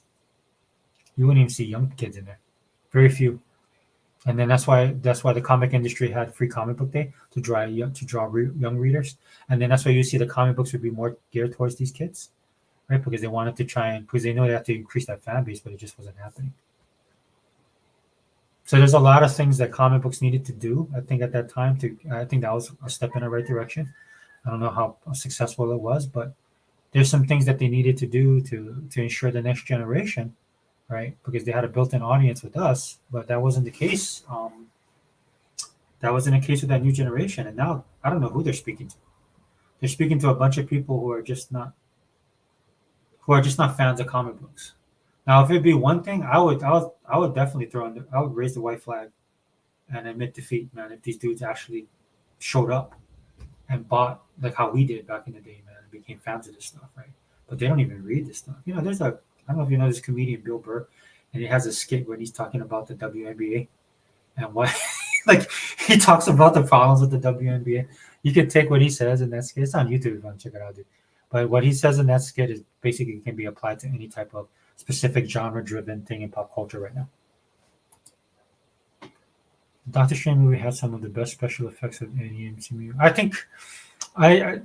think yeah. In some aspects, I agree, but I credit that more to the universe itself because it was always a fantastical universe. That's what I love about Doctor Strange. That's why I love the first movie so much because I felt like they took the comic book of Doctor Strange and they were able to put like that.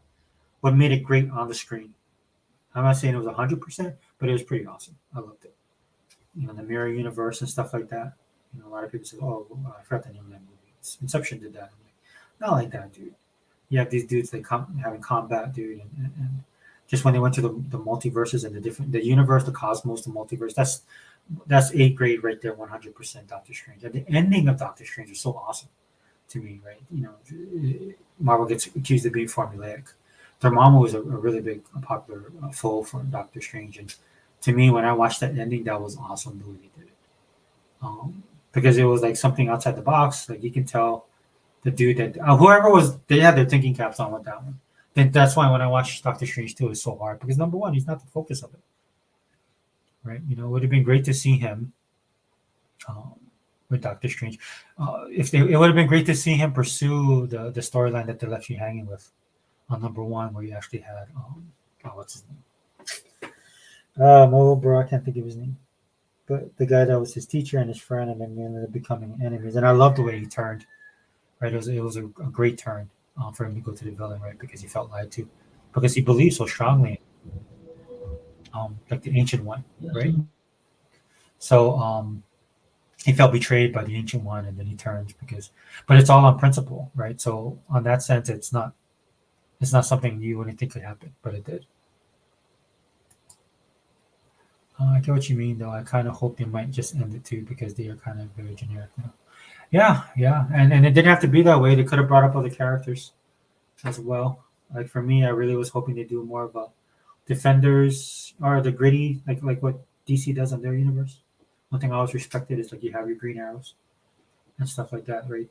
I wanted them to show the after effects. Like when Agents of Shield came out, I thought that's what Agents of Shield was going to do. It was going to actually get because of what happened with the Battle of New York, right? The Avengers after the Avengers movie. I was hoping what would happen is. You would see how you would get with the Agents of Shield. You would get like a on the street level view of how superheroes would be affecting the world on that level. And that would be the gateway you would use. Oh, T's there. What's up, T? As I ramble on, but that's what I was hoping Agents of Shield would be. And then I would have loved to see them do a little bit more deeper on the Hydra thing. A little bit more heavy, deep cuts as far as the comic book, and then of course EAM, right? Then you could work out some of that espionage stuff that you got with Iron Man. There's all kind of different directions I thought they were going. They went in the direction I did not know that they were going to go. But the Inhumans thing and the way they tried to explain mutants, and they had a hard time, even though she was a great character. What's her name, bro? Girl that could shit. Jeez. But I like the actress, and I think she's perfect for the role, and the power set and everything like that. But I don't know, they were just writing to write, I guess. It's funny because Josh Whedon's brother, I guess, was working on it, and I was expecting a lot of more Whedonness into those shows. I mean, no hate. There's people that love him for what it was. I thought they were going to go in a different direction. But there's too much money. Yeah, dude. But I think that was running dry, dude. Disney is getting sued right now, I think, by a lot of the women that work for them for equality in pay. So that should be fun. They cater to these groups, and then it comes back and bites them again. It boomerangs back, and then they got to deal with the consequences of their choices. It's hard for me to watch, dude. I don't take pleasure in it. Because I'm a huge fan of both Disney and Marvel and Star Wars. I love all those franchises, but you can't, when they're doing what they're doing, man, you can't enjoy it. So, yeah, the Inhumans thing was because they didn't want to pay Fox or something at the time. Yeah, true. But to me, like I was surprised. Like if I was Kevin Feige, I just wouldn't have done anything with it. I would have went a whole nother direction. They have so much content they could write from. Marvel is not as it's not as doesn't have the volume of the DC does, but they've been around long enough and they've written enough great storylines and enough characters that they could there's a wealth of stuff they could have pulled from, right? And to their testament, man, the fact that Marvel can make like I know these characters. I love Marvel, man. I love Thor. I love Iron Man, but they're not popular characters. Man. I mean, the fact that they could take these characters and make them something, and the way Kevin Feige leveraged that unknown to his advantage was brilliant, in my opinion. Like I didn't think Guardians of the Galaxy. I thought that was going to be ridiculous, just because I read the comic books and nobody read the comic books. Not on that level. They weren't popular. Nobody knew what it was. And I used to get. Even in the comic book community, people used to be like, "Oh, did you read that? Why do you like it?" That kind of stuff. And they would guest star, right, in people's books, right? This another classic comic book trope. They would do stuff like that, but it's not like they were big.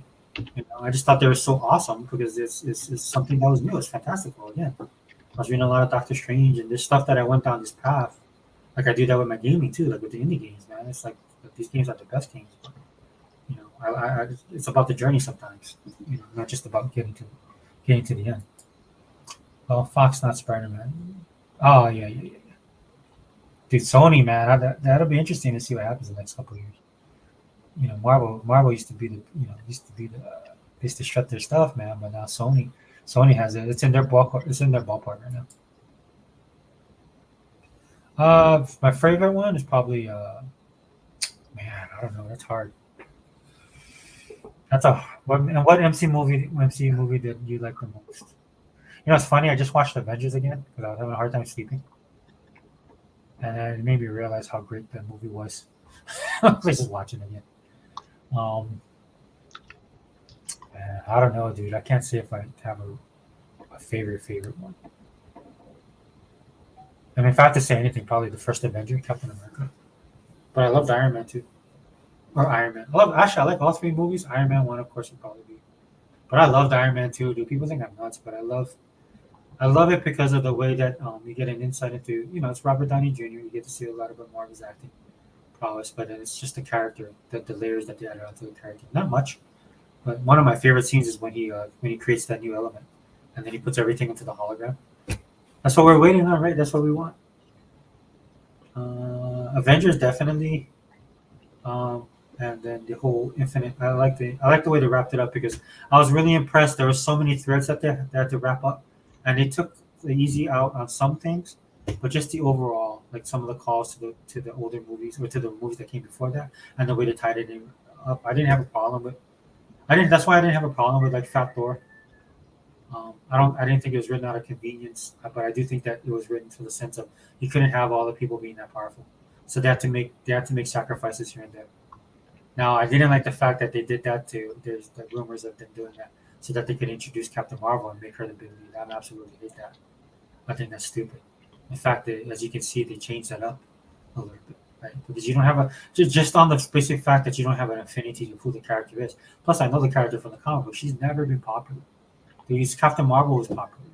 Miss Marvel was that attachment. And people don't like that in this day and age, but that's just the simple truth. So if you're really gonna do something, you should have found a way to introduce the Phoenix Saga in a row. You couldn't have done that, right? Like you said, the rights issue, or just go with the main players, right? But balance was an issue in that, and I think they did a good job of covering that. That's why I let that stuff slide, like with the Hulk and stuff like that. And then I like the guys who worked on it. The directors did a really good job. They added some of their little woke stuff that they wanted to put in there. No harm, no foul. It didn't ruin the overall experience. But they tried some stuff in there. But overall, when you watch that movie again, you understand that. Look, what pays the bills.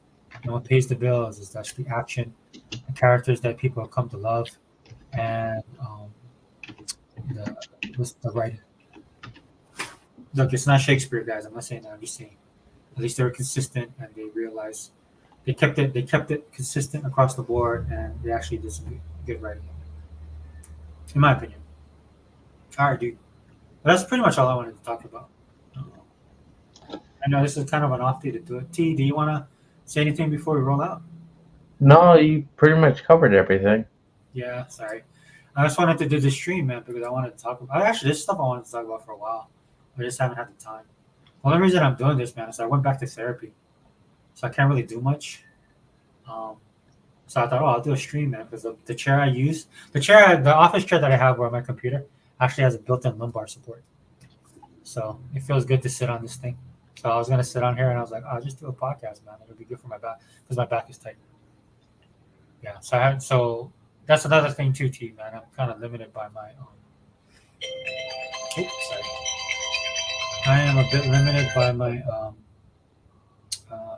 I'm going back to therapy now, so it'll probably take me a couple weeks. The good news is that it's not as bad as I thought it was going to be. I thought I had to take off some days from work, but I was able to go to work. And it's a little slower at my job right now because it's the holidays. A lot of people are on leave, so that helps. And then at work, I also have a chair there that has lumbar support because these chairs are expensive, man. These chairs cost money.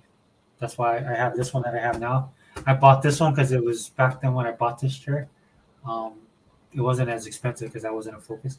But that's how old this chair is, man. And I don't want to get rid of it. Like I don't sell at Office Depot for $199. And normally the chair is like $400. But now these chairs are like upwards in the $900, $1,400 range.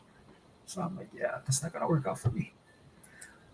But do you have anything to say about like your thoughts on E3 moving forward, or what? What do you think Microsoft is gonna do next year? We're gonna see Gulf War on Call of Duty go to Game Pass. Nice. We're gonna see Game Pass numbers skyrocket. We're going to see a shift in the market, depending on where that might be. Mhm. And I think we're going to see all Xbox from here forward. You mean like they're gonna just dominate the news cycle, Yeah. take over the industry? I think we're going to see lots of Xbox news. Yeah. Good or bad? That will depend on the shift in the market, as I just said. Yeah. Yeah, true. I agree. I think, well, like you say, right? $3 trillion. Money covers a multitude of sins. Yeah, it depends on who they choose to buy next. That's the next wonderful news I want to hear about, and I'm kind of curious who it might be. Well, who do you think they're gonna buy next, bro? I mean, honestly. I think the concept of whether they're going to consume Sega, one Okay. thing. The other thing is EA and Square Enix. Now, since you're a COD guy, let me ask you this: do you think they would be able to get because if they get EA, they get Battlefield? Do you think that would be bad? No, you can share the market with decent shooters of all types. It doesn't matter what you are. Okay. I think Battlefield and Call of Duty on one mainframe might be a good thing because you might actually learn something from Call of Duty that you haven't learned before. Yeah, and vice versa. Because I was playing the COD War, the big open, Yeah, which I like. But I was like, they could implement some stuff from Battlefield because Battlefield. The reason why I don't gravitate towards Battlefield because to me it's always been more sim, and you really gotta know what you're doing. At least with COD, you need to know what you're doing in COD, but you can kind of go solo. Like so I'll put it to you this way: I'm not a burden to people on COD, like I would be on Battlefield,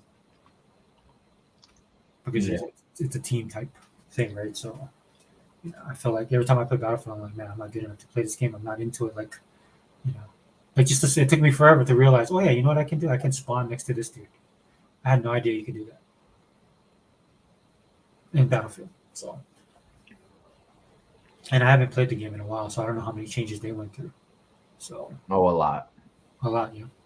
I think I agree with you as well. I think it'd be great for it to be, especially since Microsoft is beginning or Xbox is beginning to get the mantle of shooter box again. I think it'd be good for them because that's the place you want to be because that's where everybody's going to gravitate towards. So just through cross-pollination, right? Or osmosis, whatever you want to use, you can bleed over. And then if that's in Game Pass, right, I don't think it'll be too much of a stress for them on the financial front.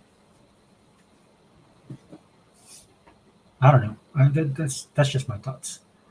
Yeah. I see nothing but upside. Do you see any negatives at all with Game Pass? No, just that you might not be able to tolerate the Battlefield and COD fanatics at the same time. I think Game Pass would be a good equalizer for them, though. Yeah, I do too. Yeah, because it won't matter, right? Yeah, it's free either way. I know. Yeah. It's like gamers will complain about real, or at least the shooters in both camps will complain about the real issues, which would be like, um, the skins and. I love But this. I think the next big games we're gonna hear about are the Gears of War 6 and your next Halo. Okay, why Gears of War 6? Because it's been so long. Yes, because it's been so long and because that's what they were currently doing last July. So you think we're gonna get Gears? I know people are saying we'll get Gears in this coming year, like an actual game. You think so? I think we might, yeah. I wouldn't be surprised. I think one of the problems people who are detractors of Xbox don't realize, and then you see it happening now. You see it coming to light, like with the Blade game, right? That's something that company's been working on already for a couple of years. So, and if Microsoft, or I'm sorry, if Xbox wants to keep up this cadence, right? I can't see them. I can't see them slowing down. Their cadence. I can't either. That's why I said that. Yeah. Do you think there was anything to change that though, at all? No, just that we got to learn to play together and learn how to tolerate each other. It's basically what the big hurdle over Phil Spencer's shoulder is right now.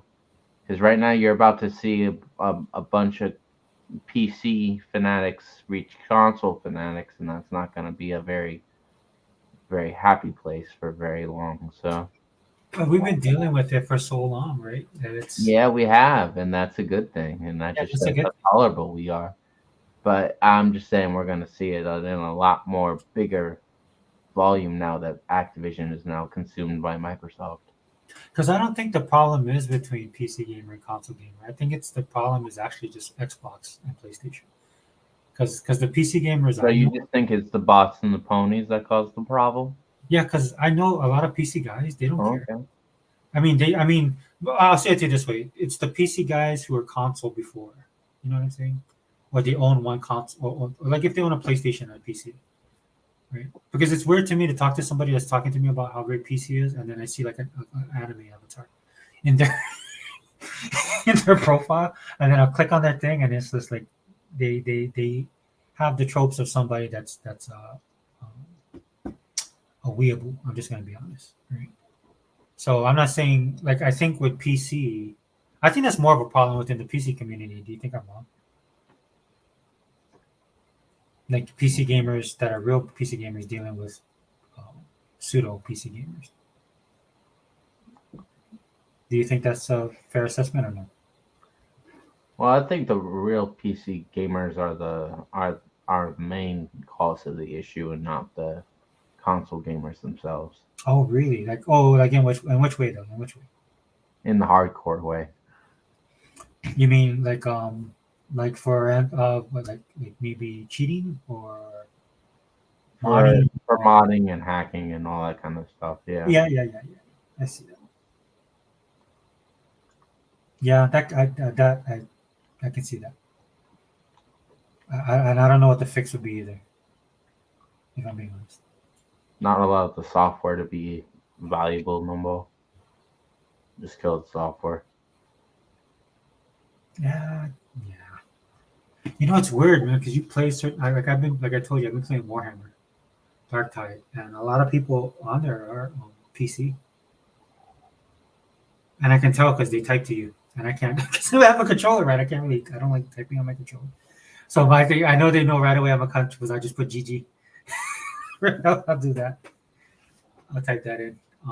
But I have a good time with them, man. It's like they understand. I'm saying like if I play with people on Game Pass, I can tell right away. The console guys. When I'm playing with PC guys, it's a lot more I don't have to worry about it as much. You know what I'm saying? Does that make sense? Yeah. Because that's something that they're familiar with, especially with a game like Warhammer. So they know like basic thing because they've been playing the game for so long, maybe, or they tend to be in those universes. So they get the thing is like when I'm bleeding somebody out, what weapon to use, right? Like if my weapon has a certain thing, like I can tell to their PC guy because they'll actually scan you for your stats, right? Because you have that ability. They'll scan you for the stats, and I don't know if it's the PC guy because they tend to walk away from me. You see my stats, and they're like, oh, yeah, because they're probably gonna run like a max level chaotic stage. You know what I'm saying? Yeah. They tend to gravitate towards that stuff. We're console gamers. We're more about we're the 3 level below. We're experience. I just want to experience the character and the story and the world. PC guys go, no, we gotta level up, man. We gotta. You're rolling with me. You're rolling with me. Let me see what you got. Oh no, that's not gonna work. Okay, how about you? Like, which I don't mind, dude. Like I told you, man. The thing I love about PC guys is that they've always been just them. Like I've never had a problem with PC guys, even the elitist guys. But yeah, I could see what you're saying though. If those streams start connecting, right? We could have. I don't think we're gonna have blood in the streets though, right? It's not gonna be that bad. No. Yeah, we just some little foibles we're gonna have to. Yeah, but I do agree with you, man, because you see a lot of people doing that, right? They're like they don't want to play with PC guys on like Halo and stuff. That's a big thing. Or COD. That should be taken off the thing. But with Microsoft, their message is for everybody to play everywhere all together as one big happy family. We're all in this together. We all love games.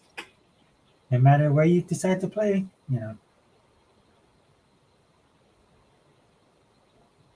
But- so what else, dude? What else do you want to see next year?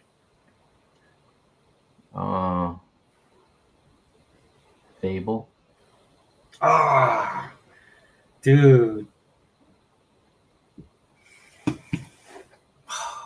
I don't know. Because by the looks of it, like South of Midnight, then you got Avowed. I don't know. We just talked about like you said, their cadence. Yeah, shoot, why not? Right, because who knows what they have coming up down the pike? Given the type of deals and stuff that they're making, who they acquire, right? Like say like you said, like they get Sega, right? And then we saw the drop that Sega had. Or I didn't watch the award show, but I saw the trailer. And then what Sega wants to do, right, with their games. And if of course Microsoft acquires them, that's even more content. I know it's all about content. Content is king. I honestly believe that. No, so that's why I'm such a big fan of Netflix. Not all the stuff that they do, but a lot of the stuff that they got. Something for everybody. But, yeah, but that's pretty much all I had. Did you want to comment anything about pop culture or no? I think I'm good. You get buying. I'm just like you, man. I go on there and like I said, I have Magnum PI. In fact, I was looking at some of the shows that I bought. The only thing is I don't want to pay like exuberant amount of prices for it, just in case. But man, I got some stuff I can watch. Like I don't need to really watch current content if I don't want to. Like I'm pretty sad. Like there's this show called like the anime I was talking about earlier. I got back into watching that and then catching up with my other anime. But there's this K drama. There's like a monster one on Netflix that I got back into because I like the actress in there. She's an actress I've followed for a long time, and then she's like one of my favorite K dramas of all time, which is Boys Over Flowers. And so she was in there. And she played this character that stuck with me, and then I followed her career ever since then. And so now she's doing anime. I mean, she's doing Netflix stuff. And yeah, it's amazing to me, man, how varied it is. So hopefully Microsoft will be able to do the same thing. But yeah, we can wrap it up, dude. Real quick. If you want to shout yourself out, go ahead, bro. On Xbox Live at Odo T Reaper, same as you see on the screen. Just add me and I'll add you back. I'm on Instagram at Odo T Reaper 8989, and I already reached 2,000 followers, so thank you. Yeah, well deserved, man. Well deserved. Yeah, so I'm kind of happy about that. And Yeah, I I wish. still, and I still haven't gotten blocked again, so I'm kind of happy about that too. So I just keep talking to people. You know, what I wish I could do is share. I would. Wish I could share our what is it? The charts, our report cards. Yeah, I already did that. Oh, you did? Okay. Yeah, I did. I just didn't put the Call of Duty chart on there. I just put the time chart. Dude, that alone should tell you what Microsoft looks like, dude. I mean, they can break down your stuff. Imagine all the. Oh, you okay? Yeah. Okay. Yeah, dude. And Sega Forever on Xbox. That's exactly as it's shown right there, all in caps. And then a little bit. It'll be a crazy week for me this week. The weeks after, it'll be a lot open. My kids are gonna go on vacation with the mom, so I'll have that time. I might have free time this week. I don't like, man. It'll be hard, man. So if my authorization for the shots for my knees go in, then I'll be out. I'll be down because that stuff is killers. I actually get like this gel put into my knee because I don't have any cartilage in either of my knees. So when I get that shot, dude, what they used to do, I didn't know this, man, is they used to give me this pain medication or this pain shot, and I thought what it was, I thought it was like two different shots I was getting for the gel, and actually one was the pain shot, and then the other one was the gel. And so what this pain shot would do, it was carried me for like a couple of days, so that when the pain hit, like on the fourth or fifth day, I'd be like, oh, I would feel it, but it wouldn't be so bad. But now, dude, they can't give me that shot anymore, right? Because what it is, it's basically like a cortisone shot. It's not good for you. You know, you're not supposed to take it all the time. So now I gotta take that. So all they do now is they just basically numb my knee and give me that shot, dude. And man, I remember the first time that happened, dude, I couldn't walk. I had to sit there for 15 minutes and wait for my knees to kind of recuperate. Then I could walk. And I was limping. So I was OOC, man, out of commission for like, man, a couple days.